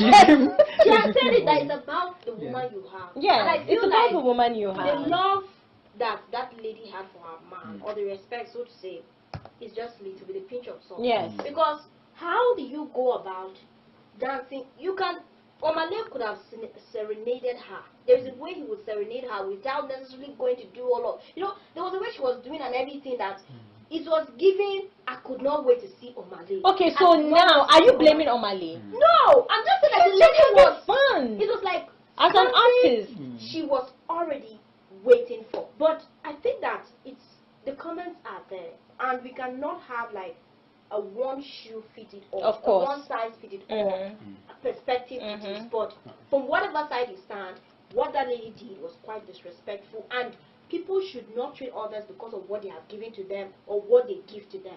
Well, moving on to another controversy that made headlines was the fact that Nollywood actor and film producer Kunle Afolayan was seen with his daughter in a wonderful father and daughter moment. But innocently, or maybe what they were doing as innocent father and daughter moment turned into a moment of controversy for some Nigerians, as they felt that the dance steps they were having were something similar to that of romantic couples. I do not know if you've seen this video. I've seen the video, but I have one thing to say. I have seen the video, and I have one thing to say about that particular video. I feel that video was intentional. Okay. Yes. I feel that video was intentional because knowing fully well that Kunle Afolayan, as a producer, a director, and a Yoruba man, filled with culture and tradition, will not do that intentionally. I want to believe that. Okay. I want to make those excuses for him. I feel that that dance was not intentional. they wanted to maybe just put it out there for the same controversy thing as a star, you know, like they say, controversy will still be around them. It's part of their lives. Yes, it sells for them. Personally, I feel that dancing was not in that dancing so maybe like was intentional to promote his series exactly. or something. Exactly. Okay. That's what I feel. All right. So at this point, we have to go for a musical break, and when we come back, we shall bring you the concluding stretch of the program. Please stay with us. She just wants to be beautiful. She goes unnoticed. She knows no limits. She craves attention. She praises an image she prays to be sculpted by the sculptor. Hey, I'm Jess Carmel. It's Francesca. And Miles. Myrian. Marnie Florence. Siobhan. Joanna. Christina. Josh. It's Kylie. Miranda. It's Jawed. Grace. It's James. It's Ashley. See the light that's shining deeper than the eyes can find it. Maybe we're made of blind souls. She tries to cover up her pain and cut her woes away. 'Cause cover girls don't cry after their face is made. But there's a hope that's waiting for you in the dark. You should know you're beautiful just the way you are. And you don't have to change a thing. The world could change, it's hard. No scars, see you're beautiful. We're stars and we're beautiful. My peers, and then there was me. And a lot of people aren't afraid to give their opinions, whether they're hurtful or not. People would laugh and stare.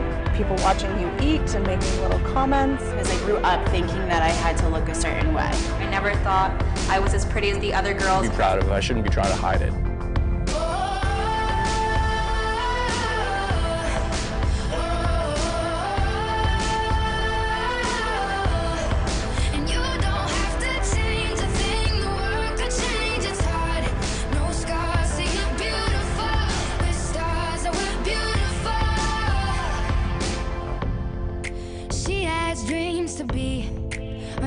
So she's starving, you know, cover girls eat nothing. She says beauty is pain and there's beauty in everything. What's a little bit of hunger?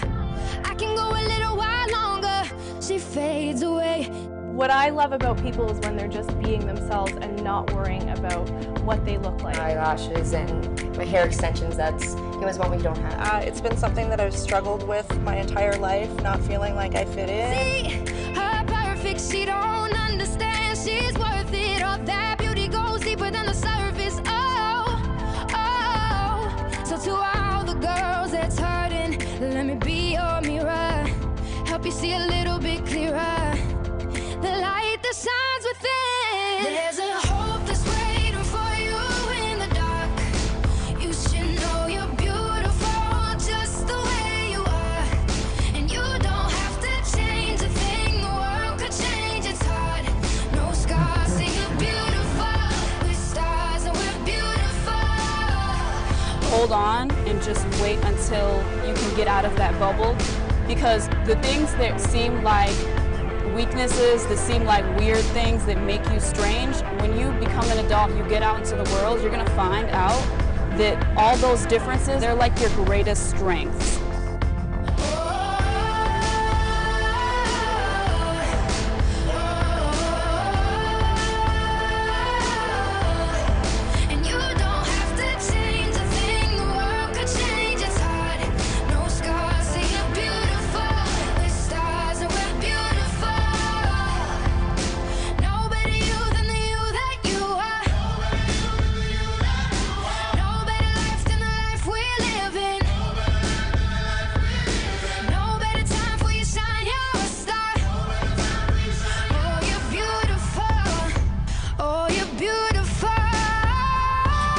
A lot of it was in my own head. I realize now. There's always someone that's unique now, which was the cool part, and that's what made me comfortable to realizing that every single person is different. My personality outshines everything else at the end of the day.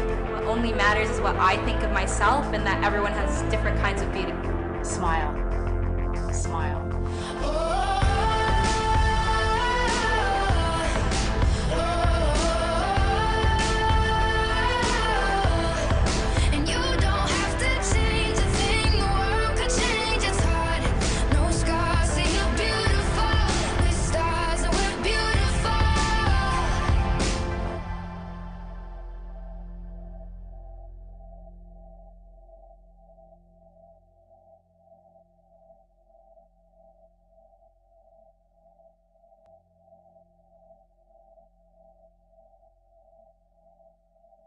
Visit Housing TV Africa on YouTube and click on the subscribe button. Subscribe to Housing TV Africa to stay updated on latest happenings in Nigeria's housing sector.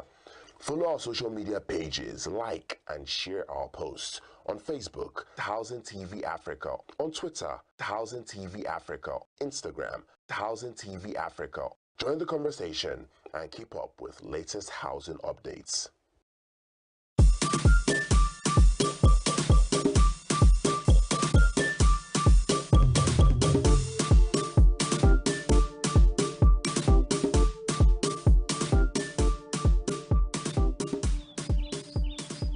There, viewer, it's been an amazing show with the ladies, and I right here on Good Morning Africa. We hope you enjoyed the lively discussions and energizing segments.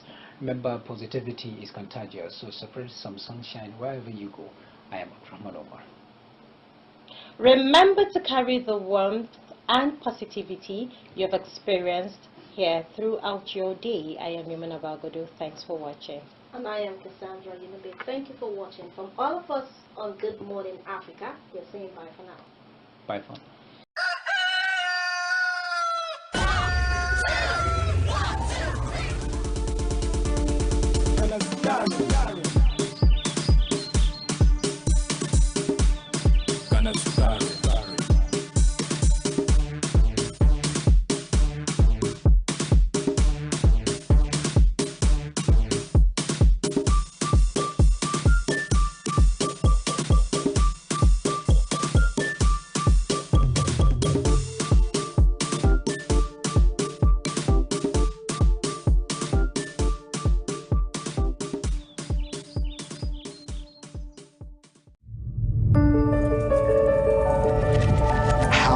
TV Africa, your first in housing development broadcasting.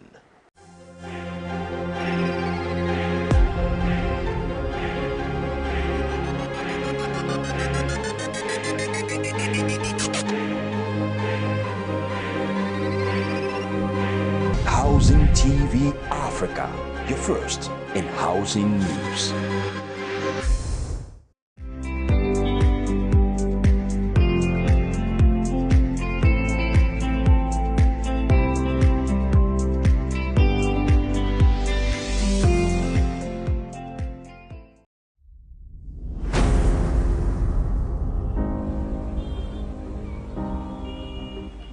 When the city is getting too loud, you need a home.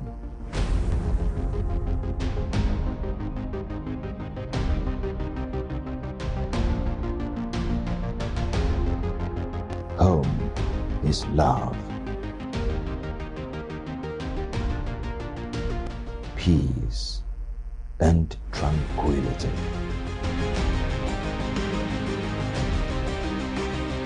Home is Housing TV Africa. Housing TV Africa, your first in housing news.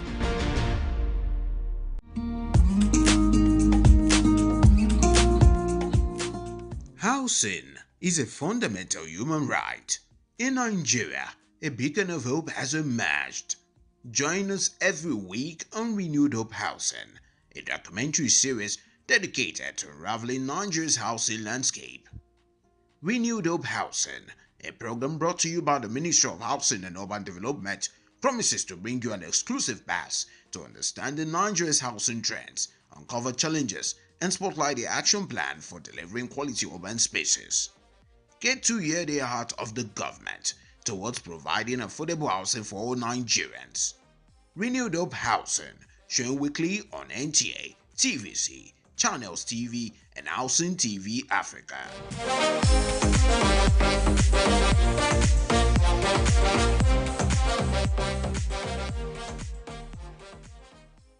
Be a good tenant and neighbor. Try not to upset or annoy your neighbors by behaving in an antisocial way or allowing anyone in your household to do so.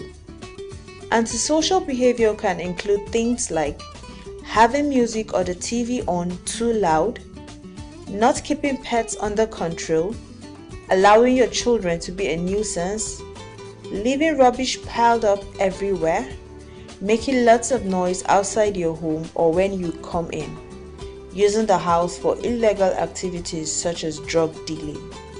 Be responsible for your household and visitors.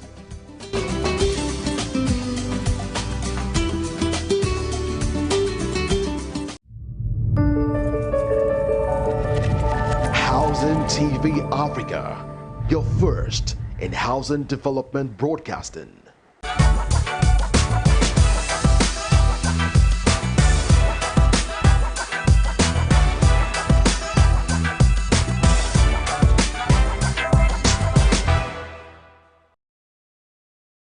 If you want to get credible and authentic news on real estate and housing development in Africa, or you need that educative platform on how you can own a home through mortgage, look no further. We've got you covered. Subscribe to our YouTube channel on Housing TV Africa, where we bring you latest news on real estate, affordable housing, mortgage and building technologies and materials. Visit Housing TV Africa on YouTube. Subscribe now and get best of educative information on housing across Africa. Powered by the largest housing event in Africa, AIHS. Join us on a captivating experience through the dynamic world of town planning in Nigeria, as we delve into the visionary projects and insights of top experts, witnessing the remarkable transformation of spaces into extraordinary communities. Immerse yourself in engaging discussions with leading town planning professionals as they address critical issues and offer innovative solutions to empower communities. Experience the pulse of the cities of tomorrow on City Pulse, a weekly television program presented by the National Institute of Town Planners. Gain exclusive behind-the-scenes looks and discover groundbreaking strategies shaping the urban landscape. Don't miss a beat. Showing weekly on Housing TV Africa. Star Times Channel 149.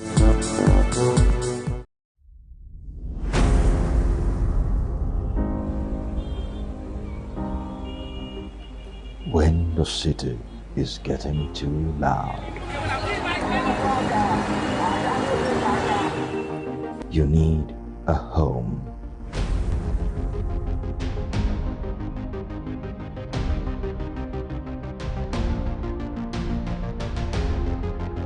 Home is love,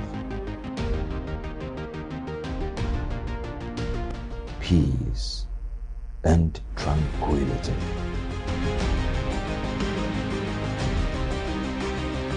Home is Housing TV Africa. Housing TV Africa, your first in housing news.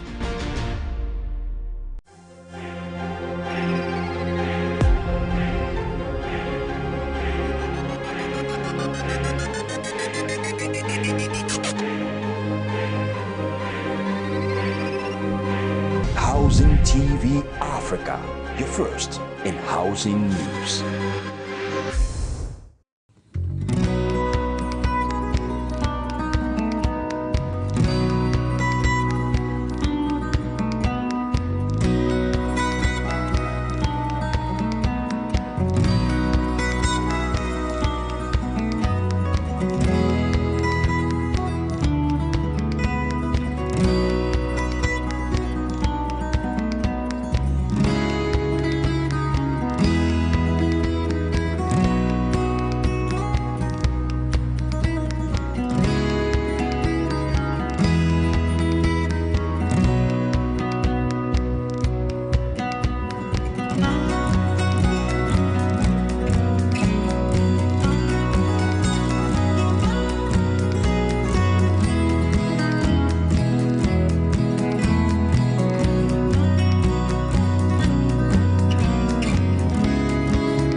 Africa, your first in housing development broadcasting.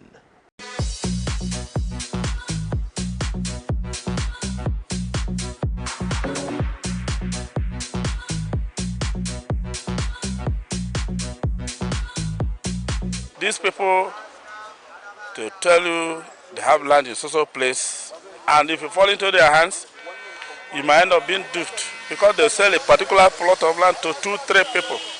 That is why it is another big challenge. And we thank God there is what they call ages, Abuja Geographical and whatever, they take care of that. So my advice to anybody that wish to buy land or own property in Abuja is to make sure you do due diligence. Go to the ages and then find out if that land actually belongs to that person that claims ownership. Sincerely speaking, when you want to talk about land in Abuja, talk about having genuine papers to land, and not the one some people deceive people to having all the chief or those local things. Let's talk about the genuine land, talking about where you have papers to it. It's really very difficult, very cumbersome. So the process of acquiring land in Abuja is just like the head of a cow passing through the needle. So many people have died, left behind their estate properties and all that. And they have issue of multiple duplication. I suffer that too. And the game those who work in those land offices do is a very terrible one. There are so many touts in this business here in Abuja. Corporate touts, let me use the word. Corporate touts. There are those who have this information. There are those who even snoop into government files. Or when they hear somebody, maybe when somebody is dead or something happened, they have a way of getting to the file, snap and reprint that kind of document and bring it to circulation. So these things are going on in the city. Our government need to come into that. They need to sit and checkmate everything, because it's not easy for somebody to buy a land and start building from the crash till finish, buying door, buying zinc. There's a lot of challenge. There are so many challenges because in a situation whereby you stay for some years in Abuja, of which precisely like 10, 20, 15 years, and God has blessed you with little change, you need to buy a plot of land. There are some people that will give you land to build, but as time goes on, they keep telling you that that place is not good. Instead they say it's along the canal, or they tell you that that place is not suitable for where you can build, or maybe you don't have your papers. And in the sense, there are some landowners that will come and claim that they don't want you to build it, that they only give it to you to make farms, not to build a house. And as a result of this, you'll be scared. In a situation whereby they give you land, they say maybe like all these indigenous, they used to sell land for person. After they must have collected their money, you start building. By the time you finish your building, it's either they tell you that yes, the way you build it maybe it's okay to them. They will not be telling you that you calculate the amount you spend, because that happened to one of my brother. After you finish the building, let's assume you build a 2-bedroom flat to your own taste. Then the man will later tell you that you should calculate your money using building that very plot of land. Then you use it to pay your house rent. As soon as it expired, then the house turned to their own. You start paying them. You can imagine this is one of the challenges we face. You hear about allocations, and these allocations are made not considering people like us. So they will allocate it to themselves, and you want to get it, you don't even know how to, because one, the cost is high, the protocols involved. These are just the challenges. Nothing is made, especially when it comes to housing and land in Nigeria, nothing is made simple. They are also cumbersome and complex, and just a court-like approach to everything. So it's very costly. The bottleneck in it is hectic. You acquire land from government, and by the time you want to build, they say someone else is already, These are just one of the problems that, we face as Nigerians. Nigeria need to reorganize itself. Reorganize itself in the sense that some time ago, I went to buy land. After paying for that land, I sent my client to go to the local to get me the CFO. I discovered that he took the document and went to the local government. From there, they're supposed to give me a number, which he has to take to the state, where they are going to issue that CFO. And when the process becomes too cumbersome, I now went on my own. Getting there, I discovered that the local government will give you a number. It is that number you are going to go to the state where they issue the CFO. And where you are going to get that CFO, they tell you that they'll ask you where is the original copy of the receipt which you usually buy it from for the locals. Government will not tell you, say, when you buy land from the indigene within this Abuja, they say when you go to that indigene, when you get the document, when you get to the land, they tell you that those indigenes have planted some crops there, that they will count it, they are going to pay them. And if you don't pay them, you start fighting with the individual.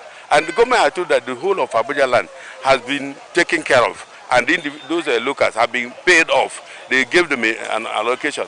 There's some other individual who go to, you see some of these locals, who go to a developer like a Garaki. They go and build a small kiosk, all those local, they will be living there. When they ask them, they say they are indigene. And now somebody else will go there and build, they will demolish it, say it's not an indigene. So why are we discriminating against ourselves?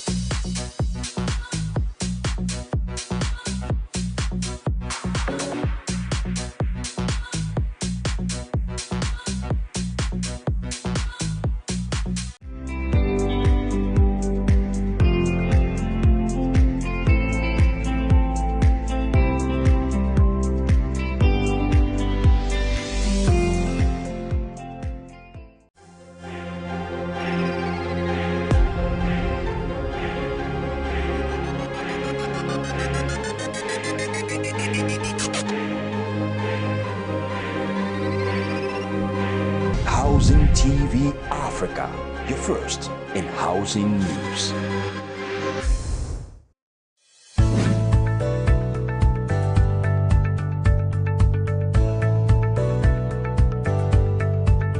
The Africa International Housing Show, AIHS, is the #1 event for the housing and construction industry in Africa. Attending AIHS is the right move for you.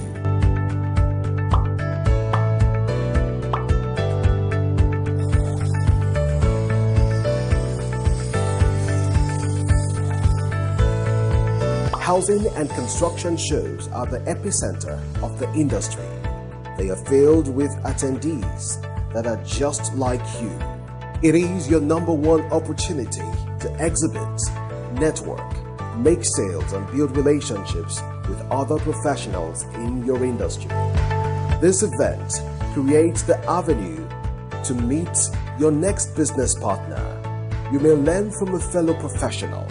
You may meet a professional that provides the industry, and to take a deep dive into the industry with exhibitors you talk to, product demos you experience, education sessions you sit on, and everyone you meet during AIHS. Check out your competitors.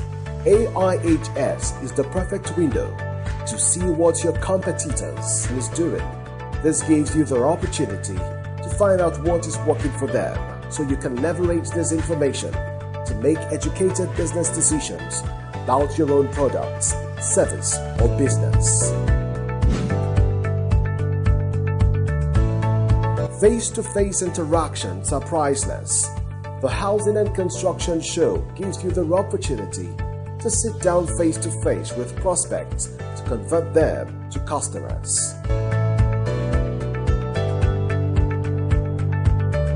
You will be interviewed at the venue to talk about your goods and services. AIHS is the best place to be, the first to discover upcoming trends, new products and services, and everything that is happening or about to happen in the industry. To learn more, visit our website www.africahousingshow.com.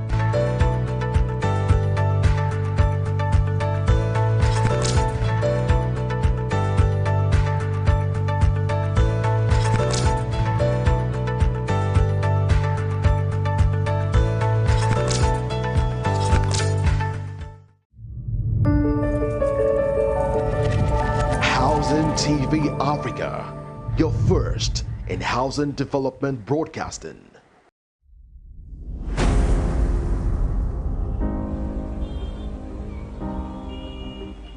When the city is getting too loud, you need a home.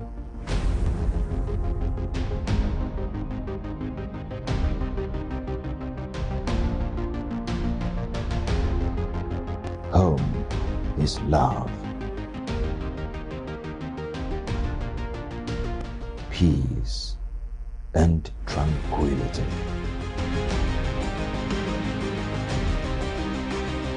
Home is Housing TV Africa. Housing TV Africa, your first in housing news.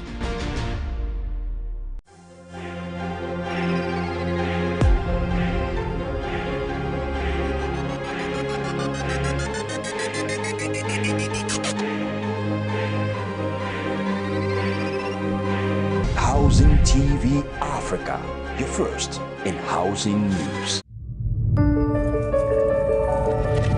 Housing TV Africa, your first in housing development broadcasting. In a world where the good, the bad, and the unpredictable happens, watch out as we uncover the pitfalls, the unexpected turns, and challenges faced in the world of real estate. It's the Real Estate Deal World, where we x-ray the highs, the lows, and challenges in the real estate market. Join Festus Adebayo live every Saturday at 9 a.m. on Real Estate Deal World, where every property tells a story, from market trends to negotiation tactics, investment triumphs, and success stories. Join us as we break down each deal on Real Estate Deal World, Saturdays at 9 a.m. on Housing TV Africa. This is Real Estate Deal Watch on Housing TV Africa. My name is Festus Adebayo, and I will be your host on this very important program today. Real Estate Deal Watch is a program that handle all matters relating to transactions in the real estate business. And the program is like a real estate watchdog, real estate ombudsman, where we receive complaint and we attend to the complaint, where we liaise with the buyer and the sellers of a real estate transaction. And today we will be looking at many issues, most especially at this time that the economy of the country is a little bit harsh, and developers are coming up with some changing the price as a result of the increase in the prices of building materials.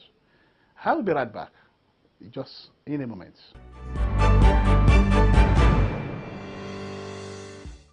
When we came here, see this cashew. It was a forest. We had more than 40 of them in this place. You have pictures? No, we didn't take pictures then. There was a big tree here we removed. We dug, you see this digging? We dug it round. Is the buyer now, Abdul now, is the one that built this fence. Yeah, we put this corner piece. You know, bought blocks and did corner piece. That block you're seeing there is part of the corner piece. You know, round. It's very painful. 4 good years. We dug it round, then put corner piece, nobody came. When we now sold it and the guy started the fence, they now came and wrote encroachment and put their phone number. You can see now they are blinded the phone numbers. They would have left the phone numbers there if they are sincere. This is the plot of land I acquired in 2019 for $1,500,000 naira with my papers. Yes, with my papers. You understand? And then I sold it to Abdul Aziz Aroke for 2.5 million naira in 2022. And then he built a fence around it.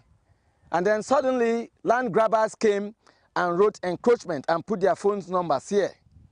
And then as I speak, Abdullah Roque and I are in court. He's asking for a full refund of his money. Meanwhile, I have full documents here from AMAC as regards the acquisition of this plot.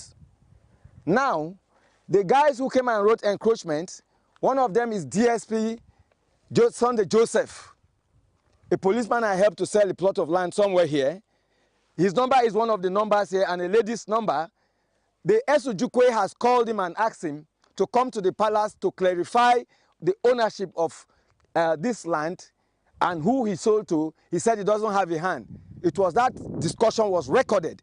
And then 2, the lady who claimed that she is the owner of the land, this plot is plot 1571, the lady who claimed that she's the owner of the land was called in the Esujukwe's palace as well to come and clarify with her documents.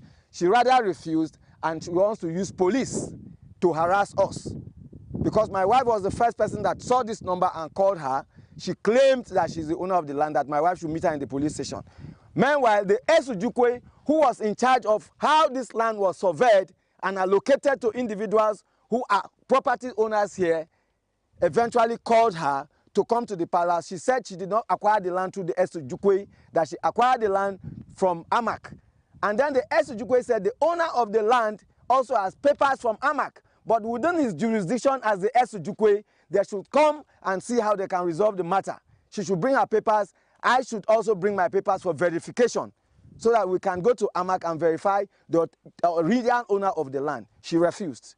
Now they have come and built a gatehouse, and then they have used cement to clean their numbers, so you cannot reach them anymore. They think they are smart, but eventually Abdul Aroke, the one I sold the plot to, is already in court with me. So now we have come with the media. They saw us in the court this morning and decided, out of their humanitarian gesture, decided to come with us here to see for themselves exactly what the housing wahala is in Abuja.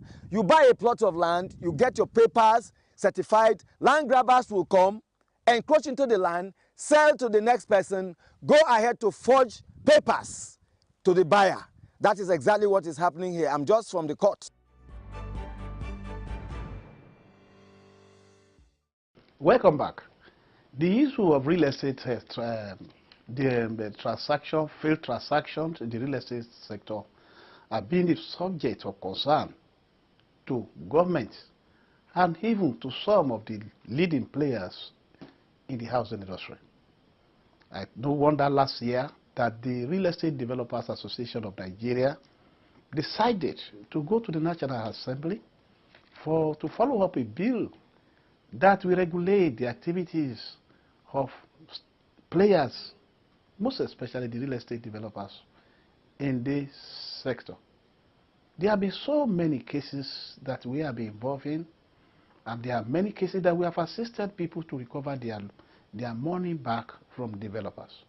I remember a case of someone who visited me last year and told me that he paid a sum of 60 million to a particular developer in the Federal Capital Territory. And 4 years after the project and the money had been paid, the subscriber could not locate the site, and even the office of the developer had been moved to another place even without the subscriber. These are issues that have been bothering us, and we have at different times called on the government to see what they can do to reduce these issues of criminality in the real estate sector. I must also say on this program today that during our visit to Canada, United Kingdom, and America, we have also met some Nigerians in the diaspora who have complained about how they were duped by developers in Nigeria. We have so many cases. And we also have cases of developers also complaining against subscribers. People who were just at the mercy of the developer, giving them the building and had them to pay at a particular time.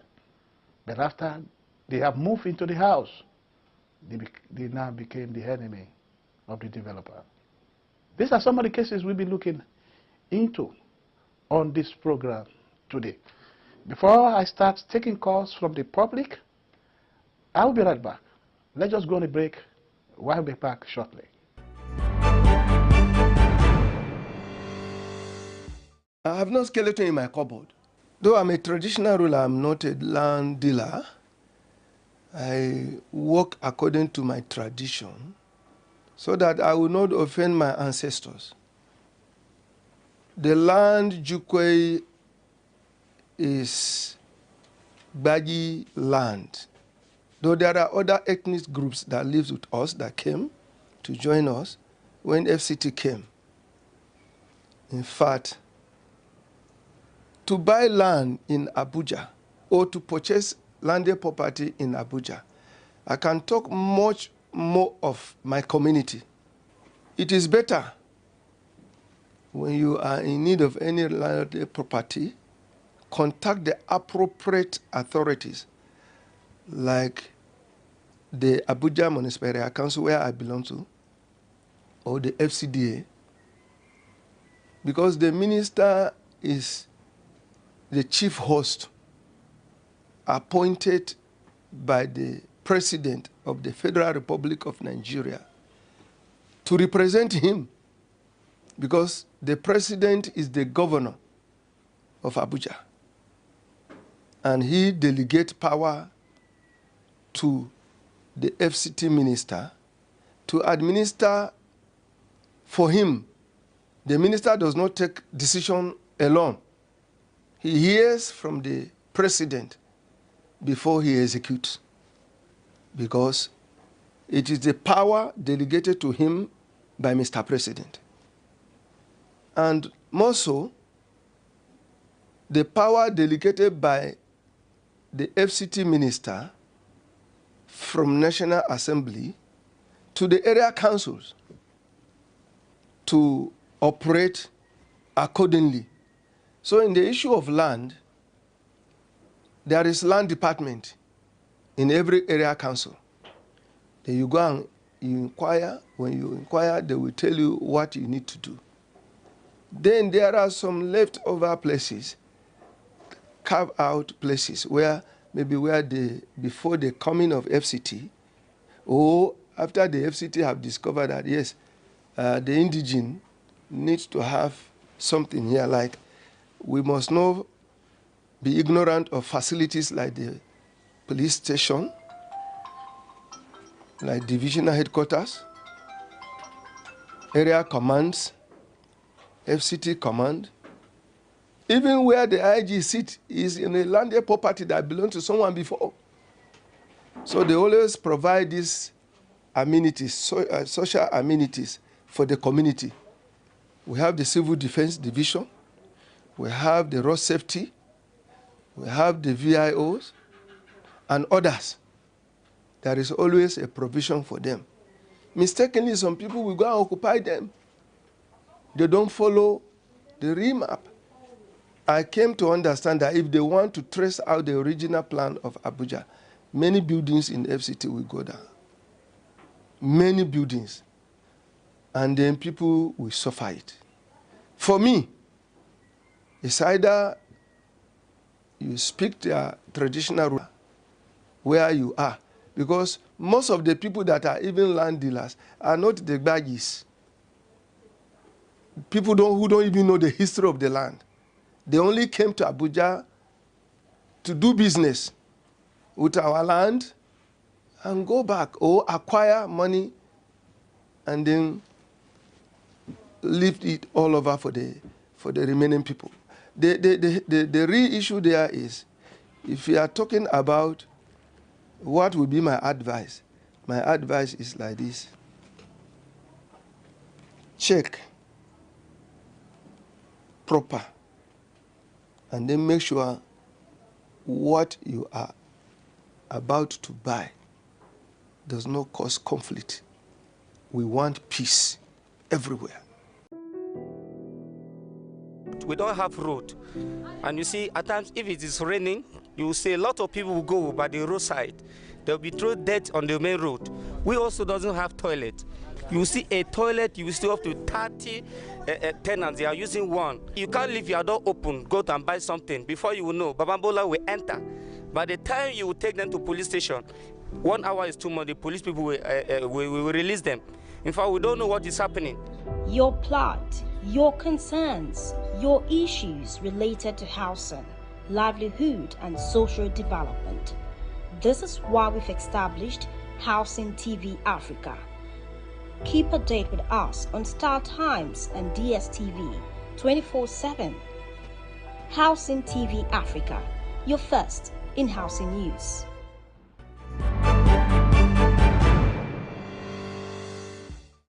You are welcome back. This is Housing TV Africa, your program where we look into issues, developments, challenges, success stories in the housing real estate sector in Nigeria.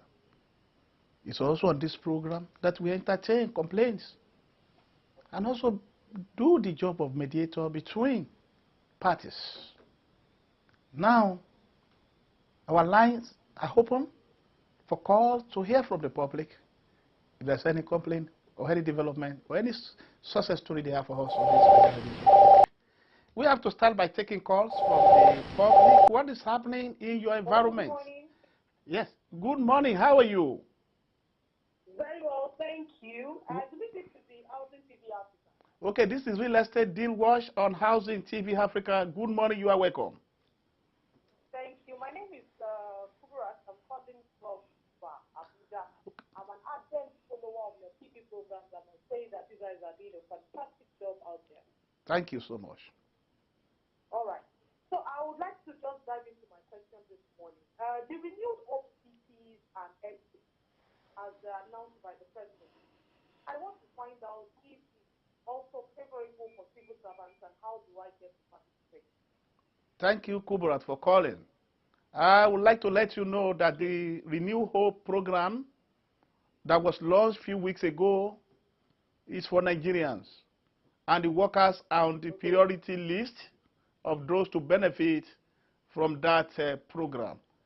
And the program has been launched by Mr. President, and in the next few weeks, you will be hearing the processes and the method you can use to be a beneficiary of that program. I must also tell you, as part of the preparation and the commitment of the government, already the new appointment have been made in Federal Housing Authority and also in Federal Mortgage Bank for them to commence the project. So I can tell you here authoritatively that despite the high cost of building materials, the cement, the government is working very hard to ensure that the promise of housing is fulfilled for all Nigerians. So I can assure you, we will roll out how you can participate, the nearest mortgage bank you can go to, and where you can get from in the next few weeks. So just keep following us on this program. I can assure you we will attend to you. I have to document your name and also document your number, so at the right time our people will reach out to you. Thank you for calling. Kubrat. All right, thank you very much, sir. Thank you very much. We're hoping that the process is going to be seamless and it's going to be fair for all. Hoping that this time around we're going to be getting something that everybody is going to be benefiting from. I will continue to watch this program and even recommend it to my colleagues because you are standing as the mediator for us, and we are looking up to you for this implementation and then equality for all when it comes to this project. Thank you very much. Thank you, Kubra. Thank you for calling. Yes, that's the question we just received on the program. I just wanted to announce that I would like to have calls from people. What are your questions for the government as far as Renew Hope is concerned? Do you have any transaction that is failing and you need our help? Hello? Hello, good morning, Housing Show today. Thank you, good morning. May I know your name? Sir. How are we today? We are very fine. There is problem, there is an issue you need to address. Please, I'd like to have your name and where you are calling from. My name is Temitayo. My name is Temitayo. Okay, Temi, how are you? Temi, how are you? Welcome on the program. I'm fine, thank you. I'm calling from Ibadan today. From Ibadan, how are you? So what is happening? What do you have for us on the program? Okay, sir. My landlord just came up with an 100% increment. And I'm wondering how you can help us salvage this situation. Considering how the cost of living and everything is, we are hoping you'd help us prepare solution to the landlords who keep coming up with this hiking rent. Yes, we have been hearing reports of increase in the prices of building materials, and also especially before the hike in the price of the building materials, we have even been hearing increase in the rents. I remember I think we got ourselves involved in one matter somewhere in Lagos, and we were able to prevail on the landlord to give the tenants some time before they can renew. I mean, they can increase the rent of that place. what we want you to do for us is to please send us a text message on your phone of your location, the address, so that we can send our representative to visit your location in Ibadan and see how we can speak with your landlord to have a little bit of mercy, to change it possible from that 100% to 10%. So thank you, Temitope, for calling this morning. Yes, sir. Thank you very much. Thank you, enjoy the rest of the weekend. Thank you so much. Thank you, Housing Africa. Thank you so much. Yes, this is very interesting. With the economy in the country, people are increasing prices. With the increase in the price of cement, even the woman in the market is also increasing everything there. So the exchange rate in Naira is bringing all sorts of multiplier effects. So what anybody want to hear is the Naira has lost value. Again, the people increase their price. I think we also have to help ourselves as Nigerians. We have to, government cannot do this business alone. We need government, individuals support to see how we can make life easier for ourselves. So thank you. Let's go on a short break. I think we still have some callers on the line. Then when we come back, we'll continue with them. Visit Housing TV Africa on YouTube and click on the subscribe button. Subscribe to Housing TV Africa to stay updated on latest happenings in Nigeria's housing sector. Follow our social media pages, like and share our posts. On Facebook, Housing TV Africa. On Twitter, Housing TV Africa. Instagram, Housing TV Africa. Join the conversation and keep up with latest housing updates.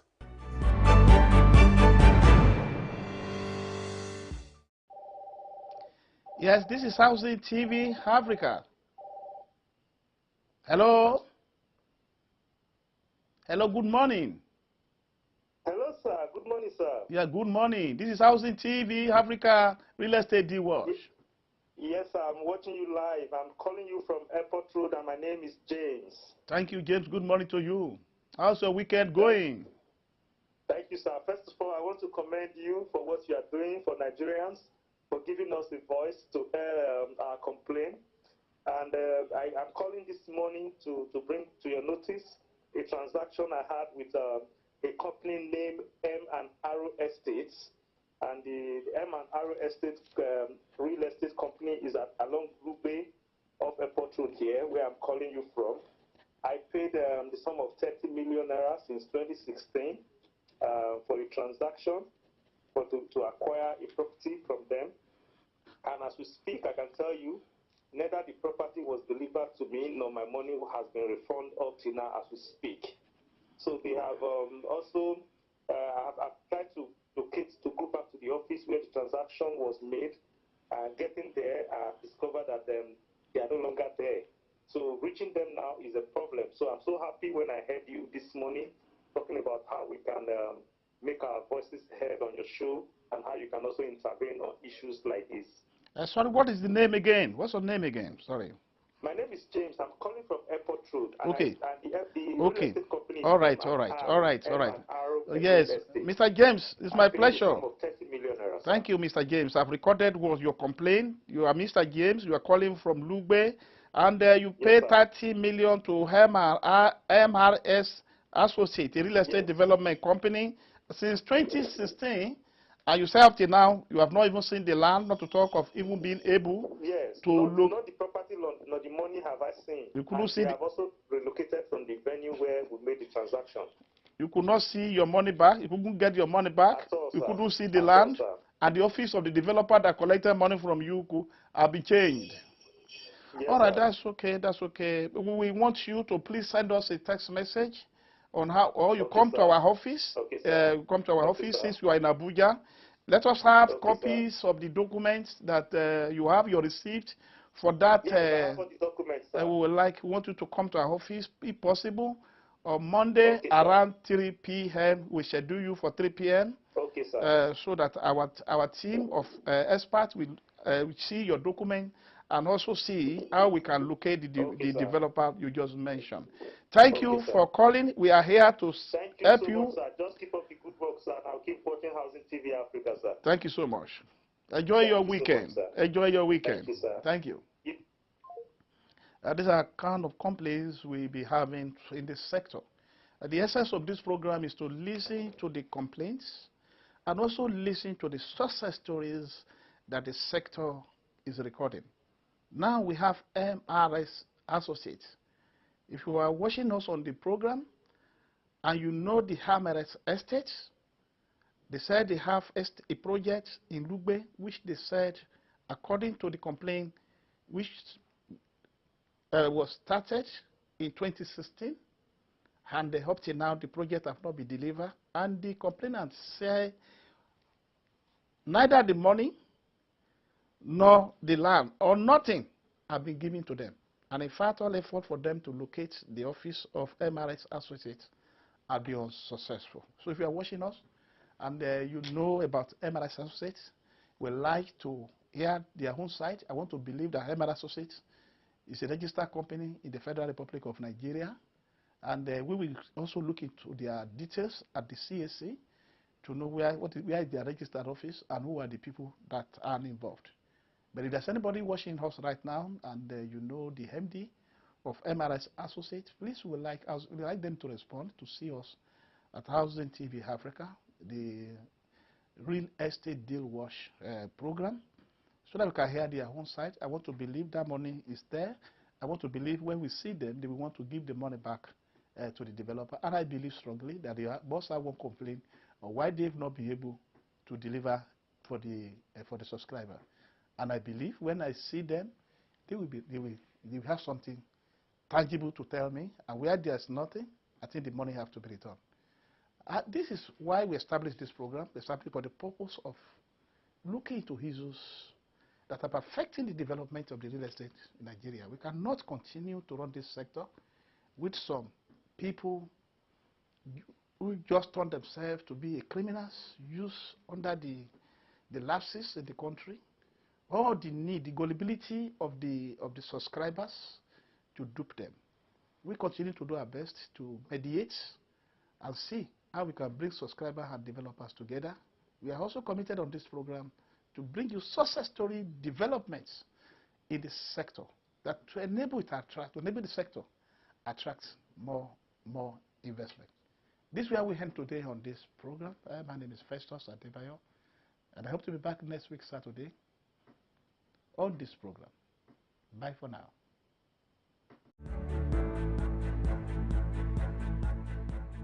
In a world where the good, the bad, and the unpredictable happens, watch out as we uncover the pitfalls, the unexpected turns, and challenges faced in the world of real estate.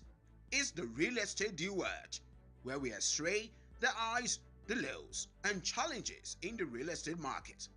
Join Festus Adebayo live every Saturday at 9 a.m. on Real Estate Deal Watch, where every property tells a story, from market trends to negotiation tactics, investment triumphs, and success stories. Join us as we break down each deal on Real Estate Deal Watch, Saturdays at 9 a.m. on Housing TV Africa.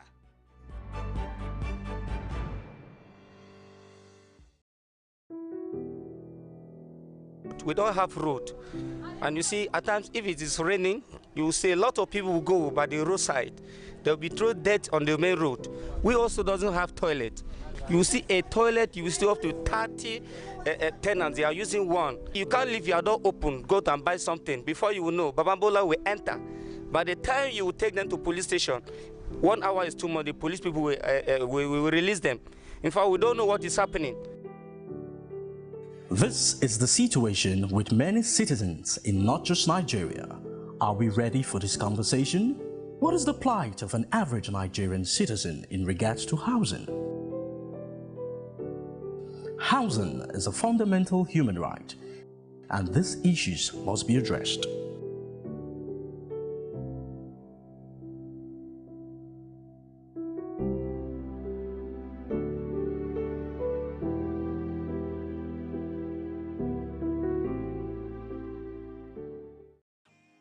Are you happy with your home? I used to be, until I saw some of the houses coming up in this video. From invisible tree houses to castles on wheels, some of these enviable mansions come complete with slides, 360-degree panoramic views, and even underwater bedrooms. So let's get started, but be warned, by the end of this video, your own home might start to look pretty shabby by comparison. Dr. Seuss House. One home is enough for most people, but not the owner of the Dr. Seuss House in Talkeetna, Alaska, nicknamed as such for resembling Dr. Seuss's famous art style. Officially known as Goose Creek Tower, this teetering structure was created using layers of steel supports assembled with a crane to stack a dozen log cabins on top of each other. The owner utilized his engineering expertise to continually add to what was originally only planned as a two-story cabin over the course of 20 years. Though it certainly has great views, anyone with a fear of heights will want to steer clear. In fact, the house has now grown so tall that the owner can't build any higher without entering federal airspace. Pretty cool, right? But what's even cooler is that by liking this video and subscribing to be amazed, you can guarantee yourself wacky and informative content every day of the week. Who wouldn't want that? Now let's take a look at some more awesome houses. The Safe House. This next house is perfect for fans of The Walking Dead. Located just outside Warsaw, the Safe House is the only home in the world that's been designed to withstand a zombie apocalypse. At first glance, it looks like a sleek, modernist mansion, but flick a switch and the mechanical concrete walls and strong steel shutters transform the pad into an impenetrable fortress. And while you wait for the zombies to arrive, one of the large protective shutters conveniently doubles as a home cinema. What's more, it even has a drawbridge to get to the separate swimming pool building without going downstairs. Because who says apocalypse living needs to be totally deprived of luxury? Slide House. Why walk when you could slide? My inner child is obsessed with this next house, and for good reason. It's a modern family home that features 3 floors of built-in slides. One side of this home, found in Tokyo, has standard stairs. Boring, but essential for reaching the top floor. Once you've made the climb, though, you can cross to the other side of the house and ride the slide all the way back to ground level. If that wasn't enough, the house also boasts a built-in ball pit. If only more homes were this much fun. The Egg House. Up next, we have something a little different. This strange little sphere on wheels was designed as an eco-friendly capsule apartment crafted out of little more than iron wire, bamboo, sandbags, and plexiglass. The Egg's owner, architect Dai Haifei, created this quirky home as a fun way to explore innovative and cheap ways of living in busy cities. He lived in it for 2 months back in 2010 to prove its viability, and only moved out when it got too chilly in the winter. It may lack luxury, but this portable home has most of the essentials, including solar power and a cozy bed. The grass seeds in the cladding ensure that a little rain will transform the egg into a luscious green lawn. Although in practice, as the grass grows, it kind of starts to look like a moldy old mattress. But with lawn or without, could you live in an egg house? Let me know in the comments below. House NA. This next house is strictly for those who have nothing to hide. Why? Because it's made almost entirely out of glass. Located in the center of Tokyo, every wall of this home is completely see-through. That means everything you do will be visible to nosy neighbors and curious tourists alike. House NA is supposed to look a bit like a modern treehouse. The white steel struts represent branches, while the flood of natural sunlight creates the illusion of living al fresco. Instead of rooms, the house has platforms, which you can reach by climbing small ladders. It's a stunning home, but if you value your privacy, you might want to install some curtains before you consider moving in. Chateau on Wheels. Who doesn't dream of living in a castle? Well, the owners of this next house are living that dream, but in a pretty unusual way. The Chateau on Wheels in New Zealand is a mobile home with a difference. It's designed to look like a miniature castle. When the house is on the move, the turrets, which are actually made of collapsible plastic, can be folded away to avoid startling passing motorists. But as soon as the owners reach their destination, the side doors unfold and turrets pop out to reveal the castle within. Inside, the clever and cozy space-saving decor makes this castle the perfect pad for a small family.